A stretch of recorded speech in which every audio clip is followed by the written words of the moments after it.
نحمده ونصلي على رسوله الكريم أما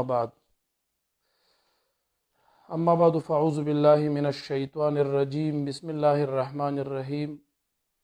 وتعاونوا على البر والتقوى صدق الله مولانا العظيم. د سوالونو د جوابونو د سلسلې شروع کولو وړاندې ټولو حاضرینو او ناظرینو ته السلام علیکم ورحمت الله وبرکاته. امید لرم چې ان شاء الله دا تیر هفته به ستاسو ډیره ښه تیره شوي. الله تبارک وتعالی مو تل عمر د صحت په جامو پټ کړه او الله تبارک وتعالی مزید د نیکۍ کولو توفیق در نصیب کا. زمونږ پروګرام د زوړ روټین مطابق که تاسو کې چاته څه قسمه اشکال وي، مسلې پوښتنه وي، تپوس وي، په کومه مسله کې درته شک وي، نو تاسو مونږ سره د واتساپ په ذریعې رابطه کولی شئ. زمونږ د واتساپ نمبر 0336 54 65 134 دا زمونږ د واتساپ نمبر دی. په دې نمبر تاسو مونږ سره باقاعده رابطه کولی شئ. تاسو خپل سوال، خپل پیغام، خپل میسج د وایس میسج په ذریعې یا د لیکلو په ذریعې سره مونږ ته په واتساپ باندې پرېښودی شئ. ان شاء الله د هغې جواب به تاسو ته خامخا پر روان درس کې ملاویږي. که د کوم چا د سوال په جواب کې لږ تاخیر شوی د هغې نه معذرت غواړو. ټولو ته مونږ معذرت کوو. زمونږ د مصروفیاتو د وجې یا د ټایم د کموالي په وجه به ستاسو په سوالونو کې مونږ نه تاخیر کېږي کله کله. څومره یارانو په دې تیر هفته کې مونږ ته سلامونه را لېږلي دي د کمنټس په ذریعې سره یا د واتساپ په ذریعې، ټولو ته وعلیکم السلام ورحمت الله وبرکاته. ډیرو یارانو پوښتنې کړي دي. الحمدلله زم خیمه زما د مشر ورور ناظم صاحب محترم هغې الحمدلله ښه دي، صحتمند دي. الله تعالی دې ستاسو د دعاګانو په خاطر د دین د خدمت دپاره دراز عمر سره زموږ ور نصیب کړي. او دوستانو ډیرو یارانو هغې د کمنټس په ذریعې چې پوښتنې تیر درس کې کړې وي هغه موږ پرېښودې وي. انشاءالله نن به ابتدا د هغې نه کوو. خو د هغې نه وړاندې یو خبره بل هم ذهن کې اول نه واچوئ. را روان چې کوم درس دی انشاءالله د را روان درس ابه چونکې رمضان المبارک کې راځي، نو هغه مونږ د اتوار په شپه باندې به نه کوو، بلکې د اتوار په ورځ د ماسپښین 12 بجې به انشاءالله مونږ تاسو ته هم داسې په لایو پروګرام کې راځو. د را روان اتوار په ورځ باندې یو خو سبا دی، دا نه یادوم، نیکسټ چې کوم اتوار دی د رمضان المبارک، نو ان شاء الله العزیز د ماسپښین 12 بجو نه بعد تر ماسپښین مانځه پورې دغه ټیم وي. بیا به د مانځه نه بعد پروګرام ختمو، مانځه به پاسېږو ان شاء الله العزیز. ډیرو یارانو مونږ سره رابطې کړي دي. ان شاء الله کوشش کوو چې ډومبی هغه د کمنټس والا ملګري مخکې کړو، باقي به نورو سره. خو څومره یاران چې یې زما زوړ درس به نه هېروئ، کوشش وکړئ د نیکۍ په کار کې تعاون وکړئ او ابتداء د شروع نو مسنه چې کوم دی تاسو دا بیان شیر کول شروع کړئ. او چې څومره نوي یاران په دې تیر هفته کې راغلي دي ټولو ته مونږ په خیر راغی وایو په دې خپل ګروپ کې، په دې خپل پیج کې. الله تبارک وتعالی دې وکړي چې زمونږ دا خدمات الله تعالی د خپل رضا باعث وګرځولی کړي. استاسو دا شمولیت ته الله تعالی د خپل رضا باعث وګرځولی کړي. زه په دې خپل پروګرام کې خپل مهمان خصوصي ته جناب مفتی صاحب المحترم ته هر کله وایم په خیر راغی، هر کله راشي، الله هم درجې بلندې کړي. خجی مفتی صاحب محترم زمونږ یو ورور فرمان الله الحنفي صاحب هغې زمونږ نه دا تپوس کوي چې امام کله امامت ته جمع ته وړاندې شي دی به څنګه نیت کوي. روره امام چې نیت جمع ته وړاندې شي نو فقهای کرام فرمایي چې دی به څنګه چې مونږ ځان ته نیت کوو د خپل مانځه، یو سړی ځان ته نیت کوي، امام دپاره هم همدقسې د خپل مونځ نیت دا شرط دی. یعنی د د مونځ د صحت دپاره هغه شرط دا دی چې دی فقط د خپل مونځ نیت وکړي. د مقتدیانو نیت د مونځ د صحت دپاره شرط نه دی. د حصول د ثواب دپاره دی د مقتدیانو نیت هم په زړه کې کولی شي چې داسې نیت وکړي چې ما پسې څوک هم اقتدا کوي، بس د هغه نیت دی په زړه کې وکړي چې هر څوک ما پسې اقتدا کوي بس هغه ما پسې د مونځ کوي، نو داسې نیت کولی شي. خو دا نیت د مونځ د جواز یا د صحت دپاره شرط نه دی، بلکې دا د حصول ثواب دپاره پکار دی. ډیره مننه، جزاک الله. زمونږ دویم ورور عیسی خان هغې زمونږ نه په تیر درس کې یو کمنټس په ذریعې پوښتنه کړې وه چې د تراویحو باره کې مونږ ته تفصیلي بیان وکړئ. نو نن هم زمونږ اراده څه ناڅه خو مونږه په دې وجه متروک کا چې تقریبا نن مونږ سره سوالات ډیر زیات دي. نو که بیا مخیره کې مکمل وشو اخره کېږي نو بیا انشاءالله را روان درس کې به مونږه په تراویح باندې څه ناڅه روشنایي اچو، تفصیلي بیان به ته کوو انشاءالله. عیسی خان رور دې خفه نشي انشاءالله، د هغه د سوال جواب به هغه ته خامخا ملاویږي. زمونږ بل یو رور دی شهزاد علي قادری صاحب، هغه یو سوال کړی دی. د دې سوال جواب مونږ مخکې په ړومبو درسونو کې تقریبا کړی وو. جواب خدای بیا دا سوال کوي چې یو شخص دی هغه وایي زما نه مونځ قضا شوی دی، هغه ته ورځ زیاده ده او د مونځ وخت نه هیر دی، نو دی به څه طریقې سره قضا راګرځي؟ روره فقهای کرام فرمایي چې یو سړی داسې وي چې هغه نه مونځ قضایي ورځ ورته یاد وي او مونځ ورته نه دی یاد چې د کوم ټایم دی، نو دی به د دغې ورځې 15 واړو مونځونو قضا چې کوم دی هغه راګرځوي، د 15 واړو مونځونو قضایي راوګرځو. جزاک الله. زمونږ بل یو ورور اکرام الله، هغې دا سلام را لیږي، د هغې سلام ته وعلیکم السلام ورحمت الله وبرکاته. دوی وایي زما ذهن ته وسوسې راځي، نو د دې وسوسو باره کې مونږ ډیرو درسونو کې په دې باندې ډیره روشنایي اچولې ده. یو ته لا حول ولا قوة الا بالله وایم، دویم د زړه ذکر کوه، دریم نمبر ته د یو پیر کامل نه خاص کر د نقشبندي طریقې د مشایخو کې داسې یو شیخ چې هغه حیات قلبي لري او هغه باکمال هغې سره د حیات لطیف وي او صاحب د فیض وي، متشرع انسان وي، پابند شریعت او د طریقت وي، د هغې حلقه د بیعت کې داخل شه او کوشش د دغسې کاملینو سره د ناستي وکړه. ان قریب به انشاءالله العزیز تاسو دا وسواس الله تعالی ختم وګرځي. زمونږ بل یو ورور صدام حسین، هغې سلام را لیږي، د هغې سلام ته وعلیکم السلام ورحمت الله وبرکاته. دا صدام حسین ورور هم دیم یو وظیفه غواړي، دی وایي چې ما ته داسې وظیفه راکوي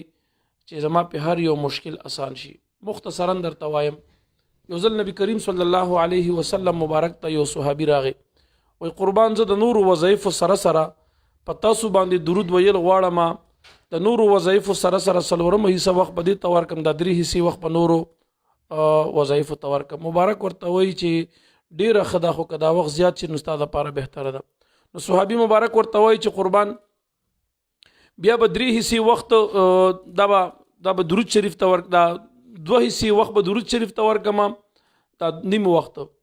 او دا 2 حصې وخت به چې کوم نورو وظایفو ته. نو مبارک ورته وایي چې ډېره ښه ده، خو که دا وخت زیات شي نو تا دپاره فایدهمنه ده. نو صحابي مبارک ورته وایي چې بیا به 3 حصې وخت درود ته ورکم او دا 1 حصه وخت به د باقي مانده وظایفو ته. مبارک ورته وایي چې ډېره ښه ده، خو که دا وخت زیات شي نو تا دپاره فایدهمنه ده.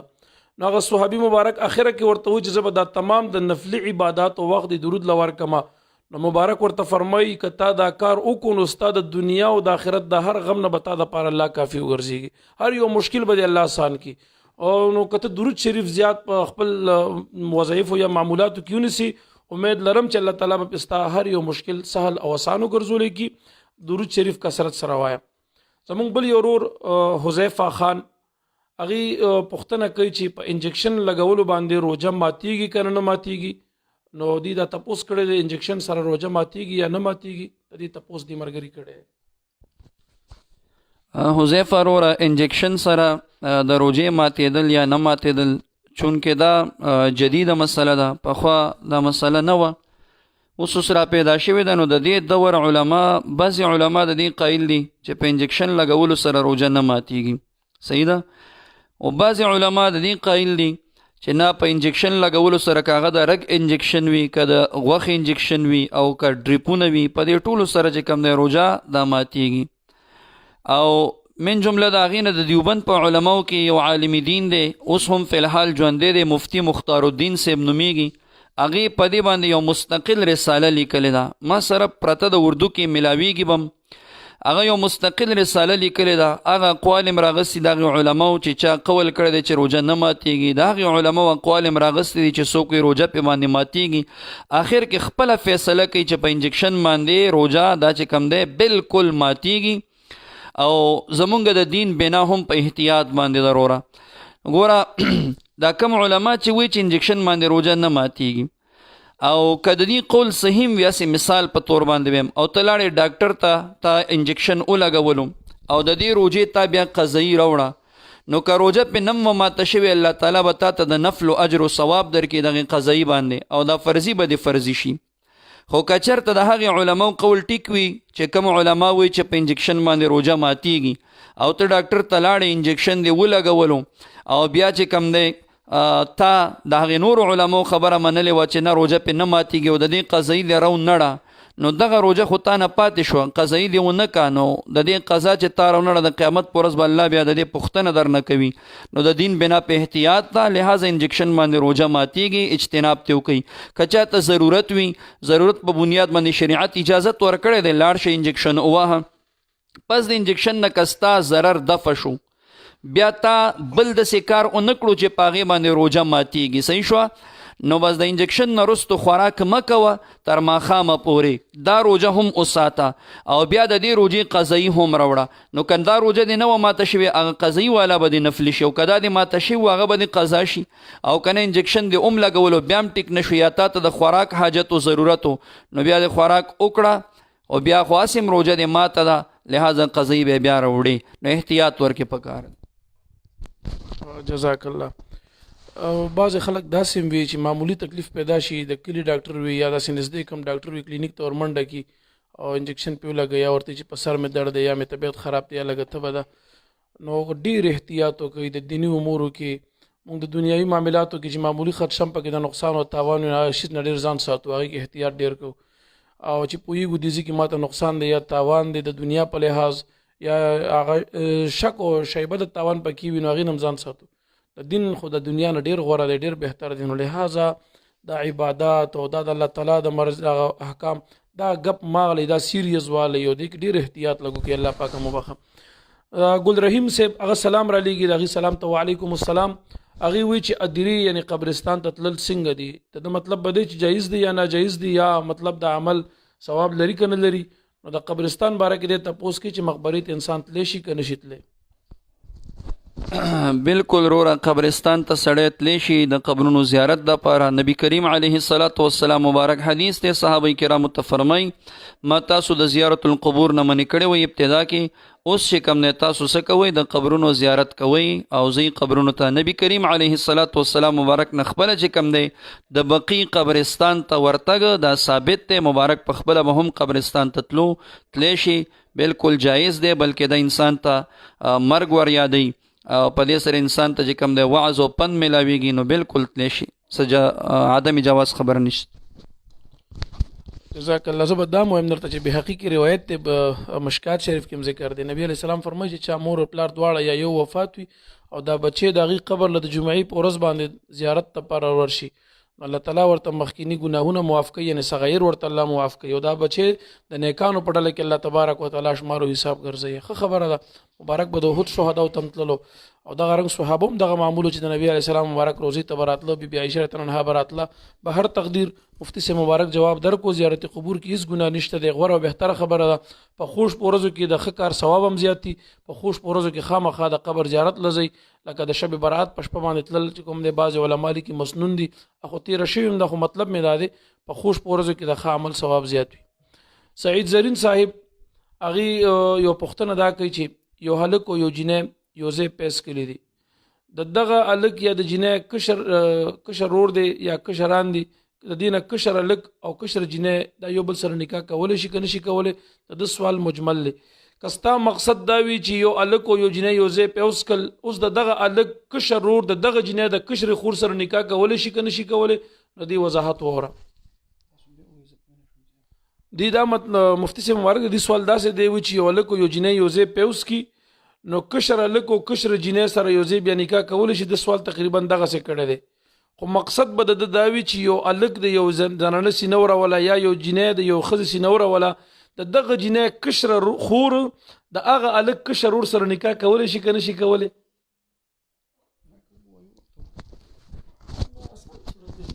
تاسو لکه څنګه چې شاه صاحب درته وفرمیل که تاسو د خپل سوال دوباره وکئ او د صورت هم پکې جوړ کړئ چې د معصوم او معصومې آیا د پردی زنانه شودس کلی دي که نه، د معصوم را لګېدلی د جینۍ د مور شودیس کلی دي یا جینۍ را لګېدلی د هلک د مور شودیس کلی دي، د صورت که جوړ شي نو بیا به مسله ډېره واضحه شي. تاسو خیر دی بیا هم پوښتنه وکئ. بهرحال که یو هلک او یو جینۍ دواړه یو ځای شوده وسکي، مثال د جینۍ د مور شوده هلک وسکل، صحیح شوه، دې دواړو یو ځای وسکل، نو دا الک د دې جینې او د دې چې نور څومره لاندې کشرانې جینه کې خویندې دي او که مشرانې خویندې دي او که د ده رونه دي د دې جینې دغه الک د دې ټولو دپاره څو ګرځېدو رور یې وګرځېدو. اما د دې الک نور روریان که هغه د ده نه کشرانې او که مشرانې نو هغه چې کوم دی بعینه نه دغه جینې چې دا کومې شوده ورسره څکلي دي او نه د دې نه کشرانې او مشرانې د دې الک د نورو روریانو دپاره خویندې نه دي د هغې الک د نورو روریانو ورسره نکاح بالکل جایز ده. جزاک الله. او که دغه جینۍ را لګېدلې وي د دې هلک د مور سینې راولي وي د دې هلک د مور نو بیا د دغه جینۍ رور د دې هلک خویندې کولی شي په نکاح باندې او دغه رنګ چې کوم دی د دې هلک د رونه کوم دی هلک رو لګېدو د جینۍ د مور سینې راولې ده نو دغه هلک چې کوم دی د چا سینه راولې ده د ده نه علاوه د نور رونه د هغه جینۍ مشرانې خویندې کشرانې او هغه جینۍ سره نکاح کولی شي. دې کې څه خبره نشته دی. تاسو بیا هم که په مسله پوه شوي نه یې نو خیر دی سوال دوباره لږ واضح وکړئ چې ستا مقصد څه دی موږ ته خپل مقصد بیان کړم. زموږ بل یو ورور هغه عالمگیر افریدي صاحب هغې سلام را لیږي د هغې سلام ته وعلیکم السلام ورحمت الله وبرکاتو. هغې وایي زما یو دوست دی زما یو ملګری دی هغه عیسائی دی هغه ماته د اردو مترجم انجیل شریف په تحفه کې راکوي نو آیا زه دا انجیل د هغه نه اغستی شم که نه نشم اغستلی؟ روره چونکې نن سبا دغه انجیل او تورات او زبور دې کې تحریفات شوي دي دا هغه صفت باندې نه دي پاتې چې کم منزل و څنګه چې نازل شوي وو نو دې کې دي تحریفات کړي دي لہذا د دې بنیاد باندې دا انجیل له هغه نه تحفه کې ما خلاصې نه چې ته خراب ونه ګرځېږي نو لہذا دا تحفه ترې نه مه قبلوه. جزاک الله. زمونږ بل یو ورور هغه تیر درس کې د هغه یو سوال پاتې شوی حق خو دا چې موږ دې مقدم کړی وی خو د سوال موږ وروستو لیکلی هیر ورانه زمونږ یو ورور دا تپوس کړی و چې د حضرت معاذ رضی الله تعالی عنه د فال طریقه څنګه ده چې کوم احادیثو کې ذکر و حضرت معاذ صاحب چې کوم فال نیولی د قرآن نه نو دی وی د هغه قرآني فال طریقه راته لږه بیان کوي. رورا حضرت معاذ ابن جبل رضی الله تعالی عنه دا فال امام قرطبی رحمه الله ذکر کړی دی او دا غي فال طریقه دا و چې یو کرت الحمد شریف او درې کرت سوره اخلاص یعنی قل هو الله احد دا سورت دا مکمل کی او بیا د قرآن عظیم الشان کلو کی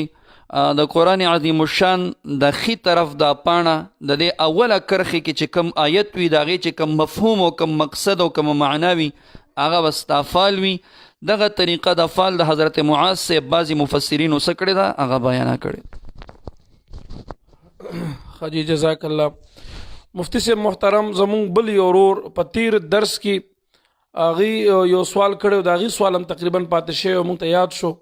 هغې ویلو چې ماله د سورت هود 12 آیات غالبا ښودلی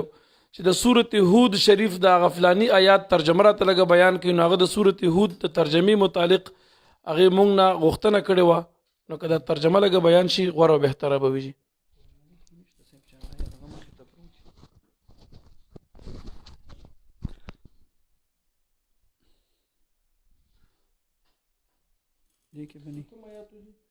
لعلك تارك بعد ما يوحى إليك 12 آیت تے جی سورت ہود. خاجی رورا اولا خدا چې دا آیت کریمه نبی کریم علیه السلام مبارک د دې مشرکانو د شرک رد کړو سختۍ سره د هغې د بوتانو بدی به بیانوله د مشرکانو د خوانه رسول الله صلی الله علیه وسلم مبارک ته دا ډېر تکلیفونه او دردونه بیا ورسېدل او نبی کریم علیه السلام مبارک نه دا مشرکانو دوی به ترنه مو مانګه معجزات غوښتل دوی به د رسول الله مبارک نه دا مطالبه کوله چې ته د الله پیغمبر یې نو تا سره مال او دولت ولې نشته یو خزانه راوړه او دارنګې تا سره ملایکه ولې نه راځي فرشته تا سره ولې نه راځي چې دا تا سره ګرځي او ستا د رسالت څوکي تصدیق وکړي او نبی علیہ السلام مبارک به چې دوی ته قرآن پیش کولو نو دوی به د قرآن عظیم الشان پورې استهزا کول. مفسرین کرام فرمایي کانو یستهزئون بالقرآن وبغیره مما جاء به من البینات نبی علیہ السلام به چې کوم معجزات هغه نه صادر شول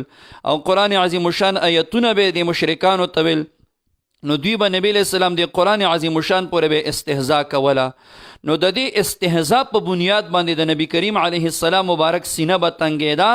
د دې خبرې نه چې دوی ته د قرآن عظیم الشان وړاندې کي. ولی؟ وی ځکه چې کوم قوم نه مني قبلی نه او قرآن پورې استهزاء او خندا کوي، نو کله کله به د مبارک دا سینه تنګه شوه چې دوی ته د قرآن مه بیانوه. نو باری تعالی د نبی کریم علیه السلام مبارک د پاره د آیت کریمه نازل که. نبی علیہ السلام ته تحزیز ورکي، تیزونه ورکي په تبلیغ د قرآن عظیم الشان باندې او د کفارو په امید باندې اوبه ور اړی، د کفارو هغه تمه ختمی چې ګوره داسې نه ده چې ګینې نبی کریم علیه السلام به ستاسو د تکالیفو د وجې د قرآن بعضې حصه پرېږدي. اوس د آیت ترجمې ته غوږ شه.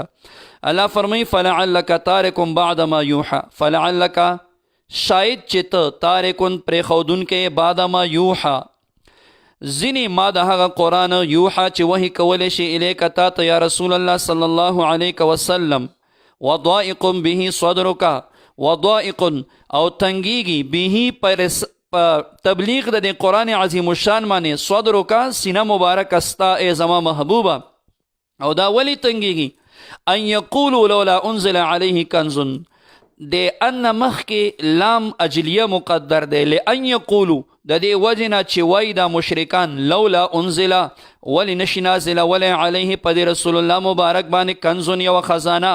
او جاء معه ملک، یا ولی نه ده راغلی معه د نبی علیه السلام مبارک سره ملکون فرشته چې هغه ورسره ګرځي او تصدیق وکړي.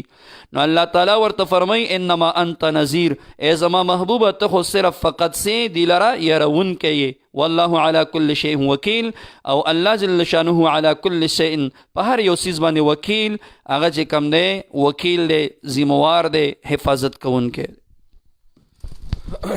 جزاک الله. دوستانو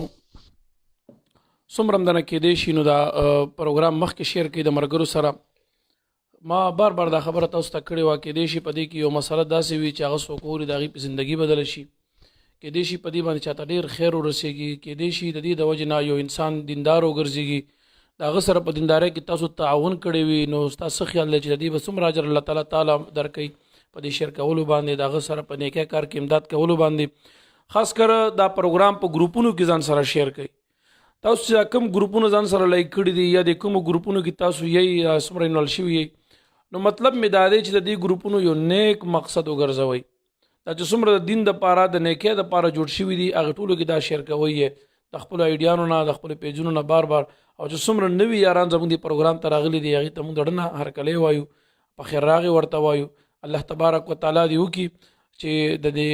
کتو آیا د مسایلو اورېدو چې څومره اجر او ثواب دی الله تعالی دې هغه موږ تاسو ته رانصیب وګرځولی کړي.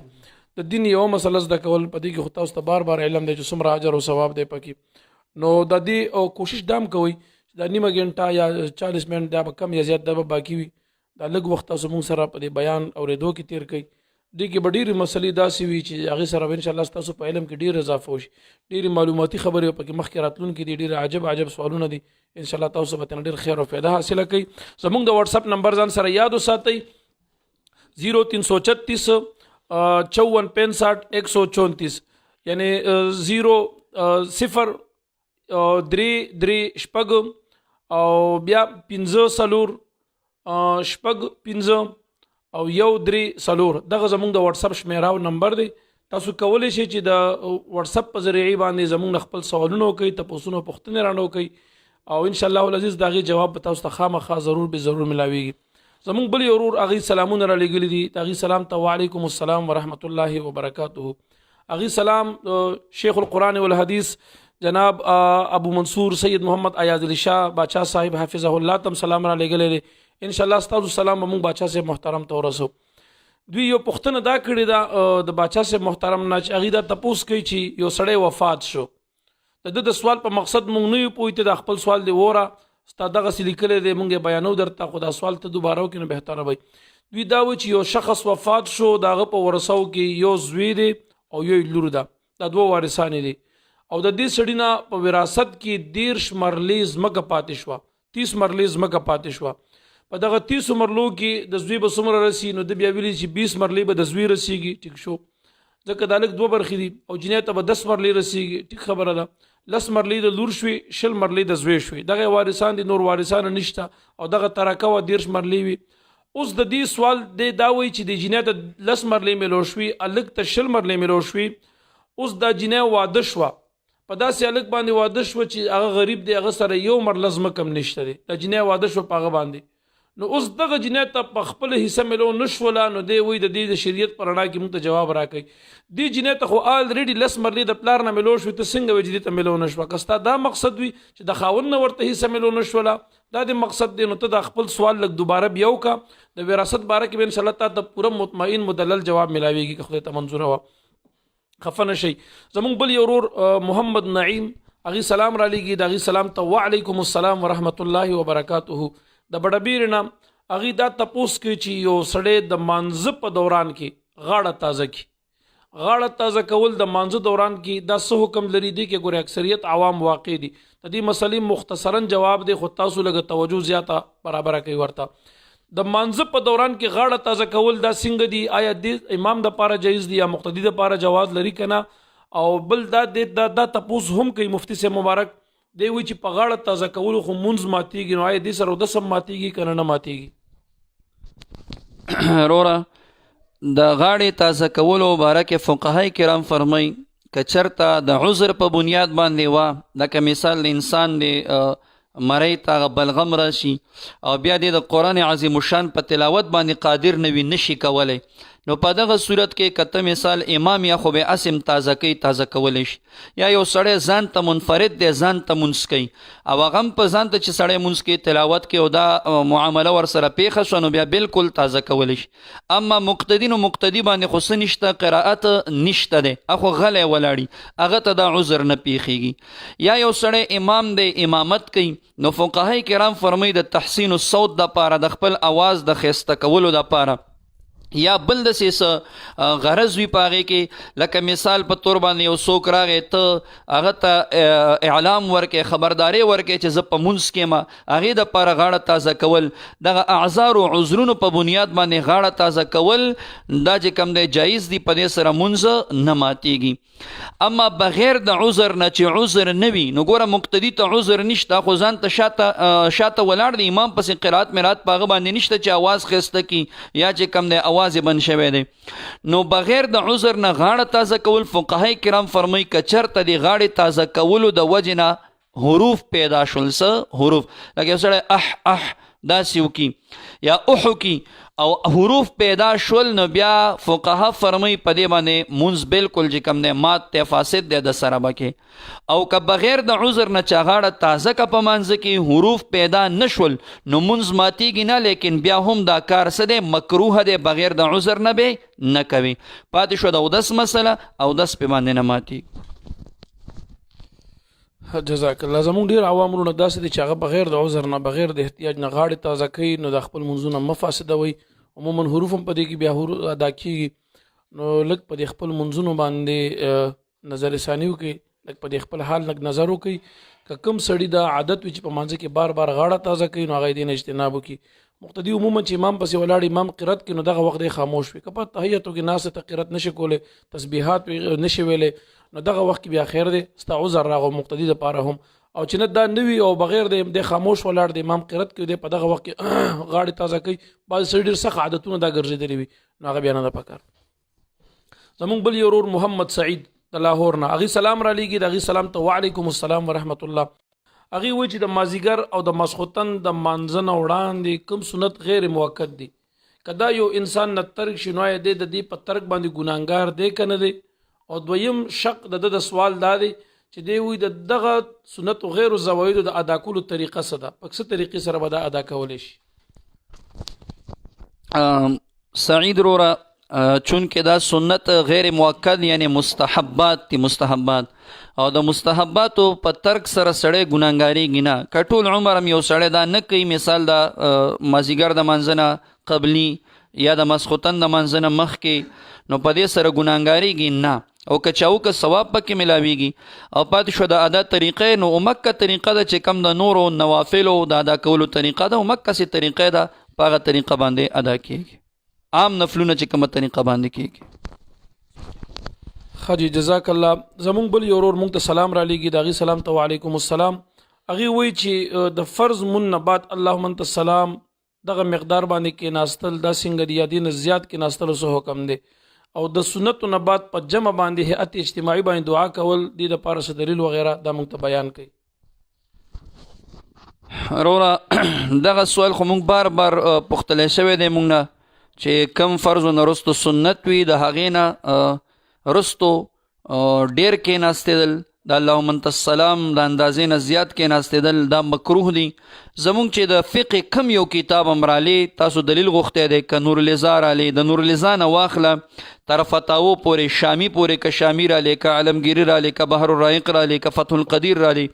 کوم کتاب هم چې تاسو زمونږ د فقه راخلی نو هغوی دا لیکلی دي چې د کمو فرضو پسې رستو سنت وي نو په هغې پسې ناسته د اللهم انت السلام نه زیاته ناسته دا مکروه ده. ما ویلو اگر چې کراهت تنزیحي دی لیکن ناسته مکروه ده. وجه دا ده چې د مسلم شریف روایت ته بی بی عایشه فرمای رضی الله تعالی عنها چې نبی علیہ السلام به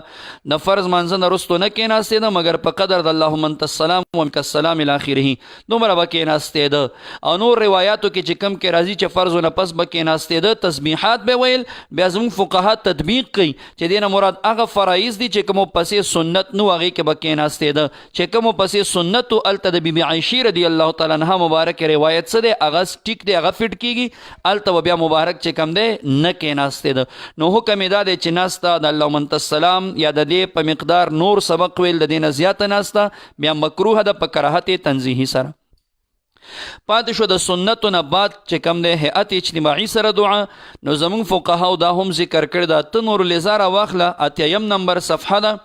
او همدغه د اذکارو بحث کوي. د نورالضا کې وی واستحب للامام بعد سلامه. ګوره حکم دی اول نه معلوم شو چې سنتو نه رستو په هیئت اجتماعي سره دعا کول چې کوم دی دا مستحب دی زمونږ د ټولو په نیز د فقهاو په نیزم. وی ويستحب للامام بعد سلامه ان يتحول الى يساره. مستحب دی امام دپاره چې د سلام واړی د خپل سلام نه رستو چپ طرف ته دی چې کوم دی وګرځېږي، د جانماز چپ طرف ته لاړ شي. ځکه کوم ځای چې فرض ادا شي نو هغه ځای کې بیا سنت کول نه دي پکار، لږ خوځېدل پکار دي. لتطوع بعد الفرض د سنتو د پاره پس د فرضو نه دی ګس طرف ته شي. او بیا وی وان یستقبل بعده الناس چې کله سنت ادا کړي د مخ راوګرځي پس د سنتو نه خلکو ته ويستغفرون الله د الله نه استغفار غواړي، ويقرؤون آیت الکرسی، آیت الکرسی دی ولولي، والمعوذات د اخیری دو سورتونه دی ولولي، ويسبحون 33 درې دېرش کرته دی سبحان الله وی، ويحمدونه او درې دېرش کرته دی سوی الحمدلله وی، کذالکم دارنګ ويکبرون درې دېرش کرته دی الله اکبر وی، کذالکم دارم. ثم يقولون بیا دا ټول او لا اله الا الله وحده لا شريك له له الملك وله الحمد وهو على كل شيء قدير پسلم کرت باندې. ثم يدعون لانفسهم نورالضا سوی ثم يدعون بیا دا ټول دعاو کې ګوره يدعون صيغه د جمع ده، بیا د دعاو کې لانفسهم د خپل ځانونو دپاره، وللمسلمین د مسلمانانو دپاره، رافعي ايديهم حال کون د دې کې چې پورته کوونکي وي د لاسونو، ثم يمسحون بها بیا د مسح کې په دې لاسونو باندې وجوههم خپل مخونه فی آخره په آخر کې 80 نمبر صفحه کې نورالضا دا لیکلی دي چې دا دعا مستحب ده په هیئت اجتماعي سره. دارنګې در مختار رد المختار على در المختار هغې هم چې کم دی په صفحه 391 کې هم دا خبره بعینه هغه هم نقل کړې ده. نو لہذا اجتماعي دعا پس د سنتو نه دا مستحب کار دی، کچاو که ثواب دی، کچاونه که مونږ هم دا وایو ګناهګاریږي نه، خو لیکن بدعت ورته ویل دا بیا ښه خبره نه ده، بدعت نه دی. او کچاونه که نو ګناهګاریږي نه، چې قایل دی منی به خو کوي نه بیا خبر ده. یو سړی ورته ناروا وی نو بیا نارواو دپاره مراتب دي، صحیح شوه، یا به ورته حرام وي، یا به ورته شرک وي، یا به ورته کفر وي، یا به ورته مکروه تحریمي وي. نو دا ټول احکام شرعیه دي او احکام شرعي دلیل شرعي غواړي. نو لہذا په څوک چې ورته حرام یا مکروه تحریمي یا مکروه وي د باندې دلیل پکار دی د حدیثو د رسول الله مبارک نه منعي حدیث راوړي چې نبی علیہ السلام مبارک ویلي چې سنتو نه رستو دعا چې کم دی دا نشته یا نه به کوئ، یا د قرآن نه دی یو آیت وروړي. مونږ په دعوی سره وایو یو ضعیف حدیث د نبی علیہ السلام مبارک تم څوک پیش کی چې سنتو نه رستو دعا کول ناروا دي، نه د پکار، بس زمونږ ګیروانو د هغوی لاس مونږ به هم پرېږدو نه به یې کوو. ماشاءالله جزاک الله. څومره ښکلې مدللې خبرې، علمي خبرې، ستاسو د علم د اضافي خبرې مفتي صاحب محترمو کې الله تبارک وتعالی دې وکړي چې موږ او تاسو ته الله تعالی په دې خبرو د عمل توفیق را نصیب وګرځولي کی. کوشش دا کوو چې یو ډله د مسلمانانو راغونډه شي، هغوی په شریکه دعا کوي. نو ګوره موږ زه به دا وایم چې د ځان له دعا نه خو د اجتماعي دعا ډېره غوره او بهتره ده. هسې یو مثال در کوم تاسو ته چې ستاسو ذهن پې کولو شي. زمونږ د پښتنو رونو یو عادت دی چې یو غیرتي پښتون دروازې ته یو جرګه جوړه شي، په هغې کې سپینګیري یا نیکان خلک ورشي، نو هغه د جرګې سپینګیري بېنوا ناست دی د دروازې خپل نه. ته چې د باري تعالی کور ته راشي او فرض مونځ ادا کړي او د هغې نه بعد سنت هم ادا کړي، د نبي علیه السلام حکم هم او د هغې طاعت هم وکړي، د الله طاعت هم وکړي، او د هغې نه بعد بیا ټول د خپل رب ته لاس پورته کوي. نو چې دا عبادت اختتام ته ورسېږي، د هغې نه بعد دعا غوښتل پکار. تاسو وګورئ ابراهیم او اسماعیل علیهم السلام چې هغې مبارکانو کله هغه بنا د کعبې وکړه، عبادت کولو نه فارغ شو، یعنې د الله تبارک وتعالی د حکم بجای اورۍ نه فارغ شو، نو د هغې نه بعد هغې دعا کوله. د عبادت د فراغت نه بعد دعا پکار وي، لحاظ سنت دی، هغه یو مطلب عبادت دی چې د هغې نه بعد فارغ شي. په دغه موقع کې ابراهیم او اسماعیل علیهم السلام دواړه یو ځای ولاړو، نو هغې مبارکانو یو ځای دعا کوله. دقه رنګ چې کوم دی مونږ تاسو هم پکار ده چې په یو ځای باندې په ډله ډله باندې اجتماعي توګه باندې دعا وکړلی شي، د دې اثر بیا ډېر زیات وي. الله تبارک وتعالی دې مونږ او تاسو له په دې خبرو باندې د عمل توفیق را نصیب وګرځولی کی. زمونږ بل یو ورور عبدالرحمن صاحب، هغې سلام را لیږي، د هغې سلام ته وعلیکم السلام ورحمت الله. هغه وایي زه د عبدالرحمن بابا د علاقې نه، د هغې د روډ د علاقې نه خبرې کوم. او وایي چې یو بالمازه انسان سره کاروبار شریک کول څنګه دي؟ یو سړی ملګری دی او هغه بالمازه دی، زه هغه سره کاروبار شریک کوم، جایز دی که ناجایز دی؟ وروره که چېرته د دې بالمازه سړي پیسې حلالې وي، نو چې پیسې حلالې وي د کاروبار شریکول بیا ورسره جایز دي. خو چونکې بالمازه سړی دې بنیاد باندې ورسره کاروبار شریکول نه دي پکار چې هغه بالماز دی، د هغه نحوست او د هغه چې کوم دی سپیروالی دا به تا ته هم ورسیږي. او بل دا چې په دې بنیاد هم ورسره کاروبار مه شریکوه، ورته ووایه چې ته بالمازه یې، د دې وجې نه چې کوم دی تا سره کاروبار شریکوم، نه چې ده ته احساس ورشي او دا سړی څه شروع کړي؟ منځ شروع کړي، د الله تعالی اطاعت شروع کړي، د الله تعالی فرمانبرداري شروع کړي. اما که پیسې حلالې وي نو د کاروبار شریکولو کې څه ممانعت نشته دی، او دغه وجې وي، بس هغه بنیاد باندې که ورسره نه شریکي هغه بیا له خبره. جزاک الله. دی دویم تپوس کې وي یو شخص افغانستان کې اوسېږي، بل پاکستان کې، دواړه ملګري دي،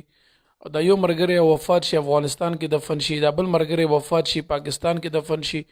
نو آیا د دې دواړو ملګرو د وفات نه بعد په خپل قبر کې ملاقات کېدی شي که نشي کېدی؟ دې باره کې دا جواب موږ نه غواړي. وروره کله چې د سړی وفات شي، نو د وفات نه وروسته کوم خلک چې هغه نیک عملی، نیک صالحی، د هغې ارواح دا علیین ته ځي. علیین د نیکانو د روحونو د اوسېدو ځای دی، او کوم کسان چې بدان وي د هغوی روحونه هغه سجین ته ځي. نو که چېرته دا دواړه ملګري نیکانې و الله تعالی بخلي وي، نو په علیین کې د دې ارواحو بیا یو بل سره څه کېږي؟ ملاقات کېدی شي. کتابونو دا هم لیکلی دی چې یو سړی وفات شي او نیک صالح نیک عملی د ده روح علیین ته لاړ شي، بیا چې د ده د خاندان بل کوم داسې نیک عمله نیک صالحه سړی وفات شي چې د هغه روح هم الله تعالی علیین ته لیږي، نو دغه مخکې سړی، دا مخکې سړي دا روح دا د رستو چې کوم روح ورځي د هغې استقبال کې هغې ته څه کېږي؟ خوشحالېږي ورته. نو لحاظه علیین کې ملاقات کېدی شي که چېرته دواړه نیکان وي. خجی جزاک الله. مفتی صاحب محترم زموږ بل یو ورور سلام را لیږي، د هغې سلام ته وعلیکم السلام ورحمت الله. هغې سلام باچا صاحب محترم ته هم ویلی دی، انشاءالله ستاسو سلام به باچا صاحب محترم ته هم ورسیږي. دا ملګری وایي زه ګیلکار یم او زه عموما کار د ټیکې اخلم، په ټیکې سره کار کوم، په دغه ټیکه کې کله کله مونږ ته پیسې پاتې شي، نو آیا په دغه پیسو د ټیکې کې مونږ باندې زکات لازم دی که نه؟ زکات به ورکوو که نه به ورکوو؟ وروره کله چې تاسو ته کومې پیسې پاتې شي، نو دغه پیسې که چېرته نصاب وي، نصاب دا چې 2.50 تولې سپین زر چې کوم قیمت لري، لکه مثال نن سبا سي مثال به زه وایم 1500 کې توله ده، تاسو 1500 ته په 52.5 کې ضرب ورکئ، حاصل ضرب چې سره شي دا به نصاب وي. صحیح شو. نو کدا روپۍ نصاب ته رسي یا دا ټیکې نه کمې پیسې پاتې شي صدا دي ستا سره کور کې نورې پیسې دي صحیح شو هغه دواړه چې را یو ځای کې نصاب ته رسیږي او بیا په دې باندې کال تیر شي نو بیا پې باندې زکات شته او که نه کال پې نه تیر شوي یا نصاب ته نه رسیږي نو بیا زکات پکې نشته. ښه جی جزاک الله. زمونږ بل یو ورور هغې تیر درس کې یو پوښتنه کړې وه مخکې یو کمنټس په ذریعه وه شاید چې یا ما نه ظهیر دی وټساپ په ذریعه هغې مونږ ته دا ویلو د اولې کلمې طیبې ترکیب څه دی د اولې کلمې طیبې ترکیب لږ مونږ ته وکوئ. د ترکیب باره کې هغې د تپوس کړی دی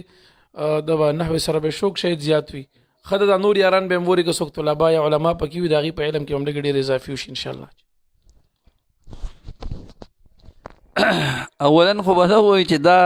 زمونږ مجلس چې مونږ کم جوړ کړی دی دا مونږ د فقه د مسایلو دپاره جوړ کړی دی عوامو دپاره چې کم فقهي مسایل ضروریات راځي نو د هغې پوښتنه پکار ده. بهرحال ورور چې کم سوال کړی دی شاید دته ضرورت و د جواب به مونږ وکړو خیر دی. ترکیب د لا اله الا الله محمد رسول الله صلی الله علیه وسلم دا دی چې لا لنفي الجنس ده او اله دا مفرد دی مبنی بر فتحه لا دا لیل فی الجنس دا اسم و خبر غواړي نو اسم د دې چې کله هغه مفرد وي مضاف نه وي نو هغه بیا مبنی بر فتحه دا اسم دی دا چې کوم دی مبنی بر فتحه دا موصوف او لفظ د الا دلته په معنی د غیرو سره دی دا غیرو مضاف او لفظ الله ورته مضاف الیه یعنی لفظ د الا په معنی د غیرو دا مضاف او لفظ الله جل شانه دا ورته مضاف الیه. بیا مضاف سره د مضاف الیه نه دا صفت شو د الہ د پاره صحیح شو هغه موصوف نو دا صفت بیا موصوف سره صفت نه دا اسم شو د لا نفی الجنس د لا د پاره او خبر د لا نفی الجنس دلته مقدر دی چې هغه موجودون دی نو داسې بشي چې لا اله الا الله معنا لا اله غیر الله موجود بیا لا سره د اسم سره د خبر نه جمله اسمیه خبریه ما د الا نه تعبیر چې په غیرو سره کو چې د الا په معنا د غیرو سره دی او غیرو مې دلته مرفوع ویلو صحیح شو. تاسو به ذهن کې د اشکال راځي چې لا اله دا اله خو مبني بر فتحه دی نو دا صفت او موصوف اعراب خو یو شانتی وي دلته دا غیرو ولی مرفوع وای نو ګوره د اله دا اسم د لا نفی الجنس دی او د دې محل هغه رفع ده د دې محل څه درونو هغه رفع ده رفع ځکه اسم د نفي جنس حقیقت کې مبتدا وي او مبتدا د مرفوعاتو نه ده نو دا الا چې په معنی د غیرو سره دی دلته دا حمل په محل د اله باندې او محل د غیر رفع ونه دا ځکه مرفوع دی صحیح شو. محمد رسول الله کې محمد مبتدا ده او رسول الله رسول مضاف لفظ د الله مضاف الیه مضاف سره د مضاف الیه نه دا خبر د مبتدا مبتدا سره د خبر نه جمله اسمیه خبریه. جزاک الله. خاجي زمونږ بل یو ورور شازیب د جمرود ناغي سلام را لېږي داغي سلام ته وعلیکم السلام ورحمت الله وبرکاته.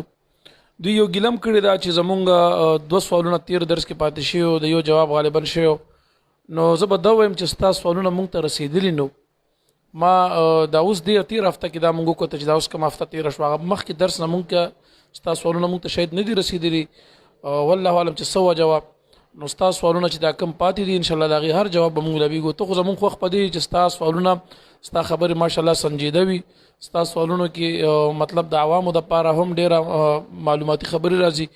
او ستا پوښتنې ښې پوښتنې وي ماشاءالله ستا سوال ته مونږ خوشحالیږو دی مفتی صاحب محترم زمونږ نه یو سوال دا کوي چې یو کس رو لګي د بل کس سترګه یا یو اندام هلاک کی ضایع کی نو آیا په ده باندې اوس د هغې تاوان لازم دی څه به کوي دې سره او ورسره دا تپوس هم دی کوي چې دیت به د کوم شیز نه ورکولی شي یو پوښتنه د دیت باره کې هم کړي چې دیت به د کوم شیز نه ورکولی کېږي د دې دریم سوال بل کړی دی اول د دې جواب وشي بیا دریم سوال جواب هم ستا درکوو انشاءالله. وروره که یو سړی راولګي د بل سړي سترګه د هلاکه کې نو ګوره د هلاکت دو صورت دي یو دا دی که سترګه هلاکه کې دا چې د سترګې هغه بینایي ورته ختمه کړي د سترګې بینایي ورته ختمه کړي مثال سوک باندې وي یا داسې څه شیز باندې وي چې د سترګې هغه بینایي وی لاړه شي نو په دې صورت کې په دې سړي باندې او دا کار قصدن عمدن کړی وي نو بیا په ده باندې قصاص لازم دی. دا چا چې وهلی دی د سترګې بینایي به هم څه کولی شي، دا به بوتلی شي او د هغې دپاره بیا فقها څه کوي، طریقې ذکر کوي. یو طریقه دا ذکر کړی ده چې مالوچ په لوند کې د دې سړي په سترګه باندې به کېدی او شیشه به چې په اور باندې ګرمه کې هغه به په دې باندې ږدي یا به ورته نیسي. څه طریقه یې بیانه کړې ده، د سترګو نظر په دې باندې ځي نو دته به هم د سترګې نظر ختمې. او که چېرته سترګې ورته داسې هلاکه کړې وه چې تنې بوټه راویستې وه، راویستلو صورتو، نو په دې صورت کې قصاص نشته، دیت به ورکوي. او دیت به د یو سترګې څومره دی، د انسان په وجود کې چې کم اندامونه دوه وي، لکه سترګې دوه دي، غوږونه دوه دي، لاسونه دوه دي، خپې دوه دي، په دې کې چې یو سړی راپاسي یو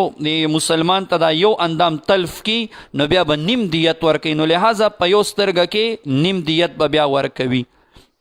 او که دا کار یې خطاً کړی نو په خطا کې بیا څه شی دی، قصاص نشته، هغه بیا څه دی، دیت دی. نو نیم دیت به د یو سترګې ورکوي. پاتې شو ته وی چې بل اندام، یو بل اندام یې ورته تلف کړی وي، هلاک کړی وي، نو د هغې اندامو که ته وضاحت وکړې، ځکه د انسان په وجود کې بعضې داسې اندامونه دي چې د هغې په تلف کولو سره دیت لازمیږي، بعضې داسې دي چې هغې سره بیا دیت نشته. لکه اوس مثال دا لاس دی، د مړون کې چانه لاس کټ کو، صحیح شوه، نو په دې کې قصاص شته، ځکه قصاص په هغه څیز کې شته چې کم کې مماثلت ممکن وي. نو په جوړ کې مماثلت ممکن دی چې تا چا نه جوړ کې لاس کټ که، تا نه په جوړ کې لاس کټ کولی شي، مماثلت ممکن دی. او که چېرته د دې سنګلې د منځ کې چا ته اډوکې مات که، نو په اډوکو کې بیا مماثلت ممکن نه دی، نو بیا دیت لازمیږي. نو اوس والله علم ستا د بل اندام نه کم مقصد دی، هغه بیا ته وضاحت وکړي نه، بغیر د وضاحت هم تاسو ته جواب میلو شو. پاتې شو دا چې ته وې دیت دا په څه کې لازمیږي. نو قتل خطا کې، شبه عمد کې، قتل بالسبب کې، شبیب الخطا کې. شبیب العمد دی ته وایي چې امام ابو حنیفه رحمه الله په نیز باندې چې یو سړی راپاسي بل سړي له په داسې سیز باندې ووهي چې هغه تیره سیز نه وي، وسلم نه وي او تیره هم نه وي، که درون وي خیر دی خو چې تیره نه وي، او په هغې باندې قصدن عمدن ووایي، نو دا قتل شبیب العمد دی. او صاحبین زمونږ د احناف نه هغه وایي چې نه، هر هغه سیز چې په هغې سره قتل غالب ګمان دا وي چې سړی پې قتل کېږي، که هغه تیره وي او که نه وي، او یو سړی راپاسې قصدن عمدن په هغې باندې ووایي، نو دا بیا څه دی،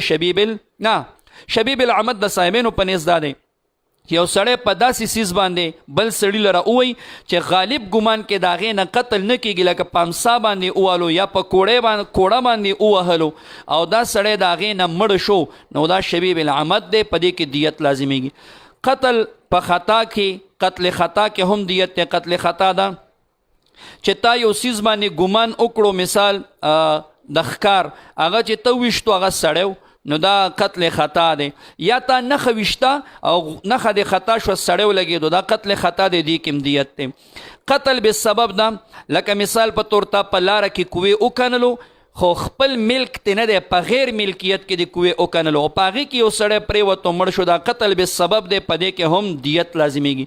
او قتل مشابه بالخطا هغه لکه یو سړی اوده دی یا زنانه اوده ده او د شپې په معصوم باندې هغې اړخ راواړولو، نو دا شبیب الخطا ده، په دې کې هم دیت دی. دې شیانو کې دیت شو. دارنګې نور د انسان هغه اندامونه چې هغه په وجود کې یو دی، هغه خطاً تا چانه کټ کړه، لکه پوزه شوه یا جبه شوه، نو دې کې هم دیت لازمیږي. او کم چې دوه دي که دواړه دې کټ که دیت لازمیږي، یا که یو دې کټ که نو نصف دیت لازمیږي. جزاک الله. دا شازیب رور زمونږ دویم سوال دا کوي چې بغیر د اجازت نه د چا اپریشن کول څنګه دي، او بیا دې ورسره دا هم وایي که یو سړی د یو مریض د اجازت نه بغیر دغه اپریشن وکړي او دغه مریض په دغه اپریشن کې وفات شو، نو د دې ضامن به څوک وي، د دې ضمانت په چا لازم ګرځېږي؟ وروره د اپریشن دپاره فقها وایي چې اجازت دا شرط دی بعینه، یا کم مریض چې اپریشن کوي د دغې مریض نه به سرجن اجازت اخلي چې تا ته اپریشن وکم که ونه کم، یا که هغه خبرې نشي کولی د هغه چې کم وارثان دي کم اولیا دي نو هغې نه به اجازت اخلي. که بغیر اپریشن سرجن اجازت اپریشن وکړو بغیر د اجازته او مریض وفات شو، نو ضامن بیا چې کم دی سرجن دی. جزاک الله. زمونږ بل یو ورور سلام را لیږي، د هغې سلام ته وعلیکم السلام ورحمت الله. هغې دا تپوس کې مفتي صاحب محترم تقریبا هغې 3 سوالات کړي دي. اوله پوښتنه دا کوي چې د جنازې د مانځه نه بعد دعا کول څنګه دي؟ آیا دی باندې د حدیثو نه څه دلیل شته یا نه؟ او د هیلې اسقاط باره کې تپوس کوي چې د جنازې د مانځه نه بعد په بعضې علاقو کې هیلې اسقاط کیږي او دا دور اوس هم تقریبا هغه طریقه رایجي ده. نو دا هیلې اسقاط کول څنګه دي؟ د جنازې نه بعد دعا کول څنګه دي؟ وروره د جنازې نه وروسته دعا باندې مونږ په تېرو درسونو کې تفصیلي بحث کړی، بیان مو کړی او ثابته کړې مو چې د جنازې نه وروسته دعا دا بالکل جایز کار دی. جایز دی، یو مستحب عمل دی. که چا وکړه اجر و ثواب پې میلاویږي، که چا ونه که ګناهګارېږي نه. ګوره مونږ بار بار وایو که چا ونه که مونږ ورته ګناهګار نه وایو، خو چې ناروا او حرام ورته نه وایي، بدعت ورته نه وایي، چې څوک یې کوي هغه باندې لعن طعن نه کوي، نو بس دې نه کوي که نه. او کولو کې څه قباحت نشته، څه ممانعت نشته، بالکل یو جایز کار دی، مستحب کار دی. او مفتی فرید صاحب خدا هم لیکلی دي که یو سړی دا وایي چې د جنازې نه وروسته دعا نشته ځکه دا رسول الله مبارک نه ده کړې، نو وایي دا سړی چې کوم دی جاهل دی، دا پوهېږي نه، ځکه تمامه ذخیره د حدیثو کې وي دی دا نشي ښودلی چې نبی علیہ السلام مبارک دا نه ده کړې. یو عدم الروایت دی، یو روایت العدم دی. عدم الروایت په دین کې دلیل نه دی. ګوره چې نشته په حدیثو کې مثال تا به نی پیدا کړي، نشته. یو روایت د عدم دی، د عدم روایت وښایه چې او دا د نبی علیہ السلام مبارک فرمایي جنازې نه وروسته دعا مه کوئ یا جنازې نه وروسته دعا نشته، نو په دین کې عدم الروایت دلیل دی. روایت العدم دا چې کم دی دلیل نه دی، نو بالکل جنازې نه وروسته دعا یو مستحب کار دی که چوک اجر او ثواب پې میلاویږي. بل پاتې شو د هیلې اسقاط. نو ګوره وروره هیلې اسقاط مقصد څه دی؟ اول دې نه ځان خبر کوي. دا هیلې اسقاط چې مونږ په مقبره کې کوو یا چې کوم دی مقبرې نه مخکې مسجد او جومات کې کوي یا که کور کې هر ځای چې کوي، مقصد د دې دا دی چې د یو انسان هغه چې وفات شي هغه نه څه منځونه پاتې شوي یا روجې ته پاتې شوي یا کفاره د قسم پې باندې پاتې شوي وي. صحیح شوه؟ او دی اوس لاړې دنیا نه، فوت شو دی، وفات شو، نو که چېرته د وصیت کړی وي چې زمانه دومره روجې او دومره منځونه قضا دي، د هغې فدیې ورکوي، نو بیا خو د چې کم مال متروک شو پاتې شو هغه به 3 حصې. اول به د هغې نه چې کم دی د تکفین او تجهیز وکړی شي، بیا به چې کم دی د هغه کم قرضونه چې وي هغه به ادا کړی شي. د هغې نه وروستو به یې دا مال څه شي؟ دا به 3 حصې شي. 2 حصې به وارثانو ته میلاویږي، یوه حصه هغه به هغې نه به د د منځونو دا فدیه ادا کیږي. بیا که چېرته د منځونو روجو حساب ته وکړه او هغه پیسې چې څومره راتلې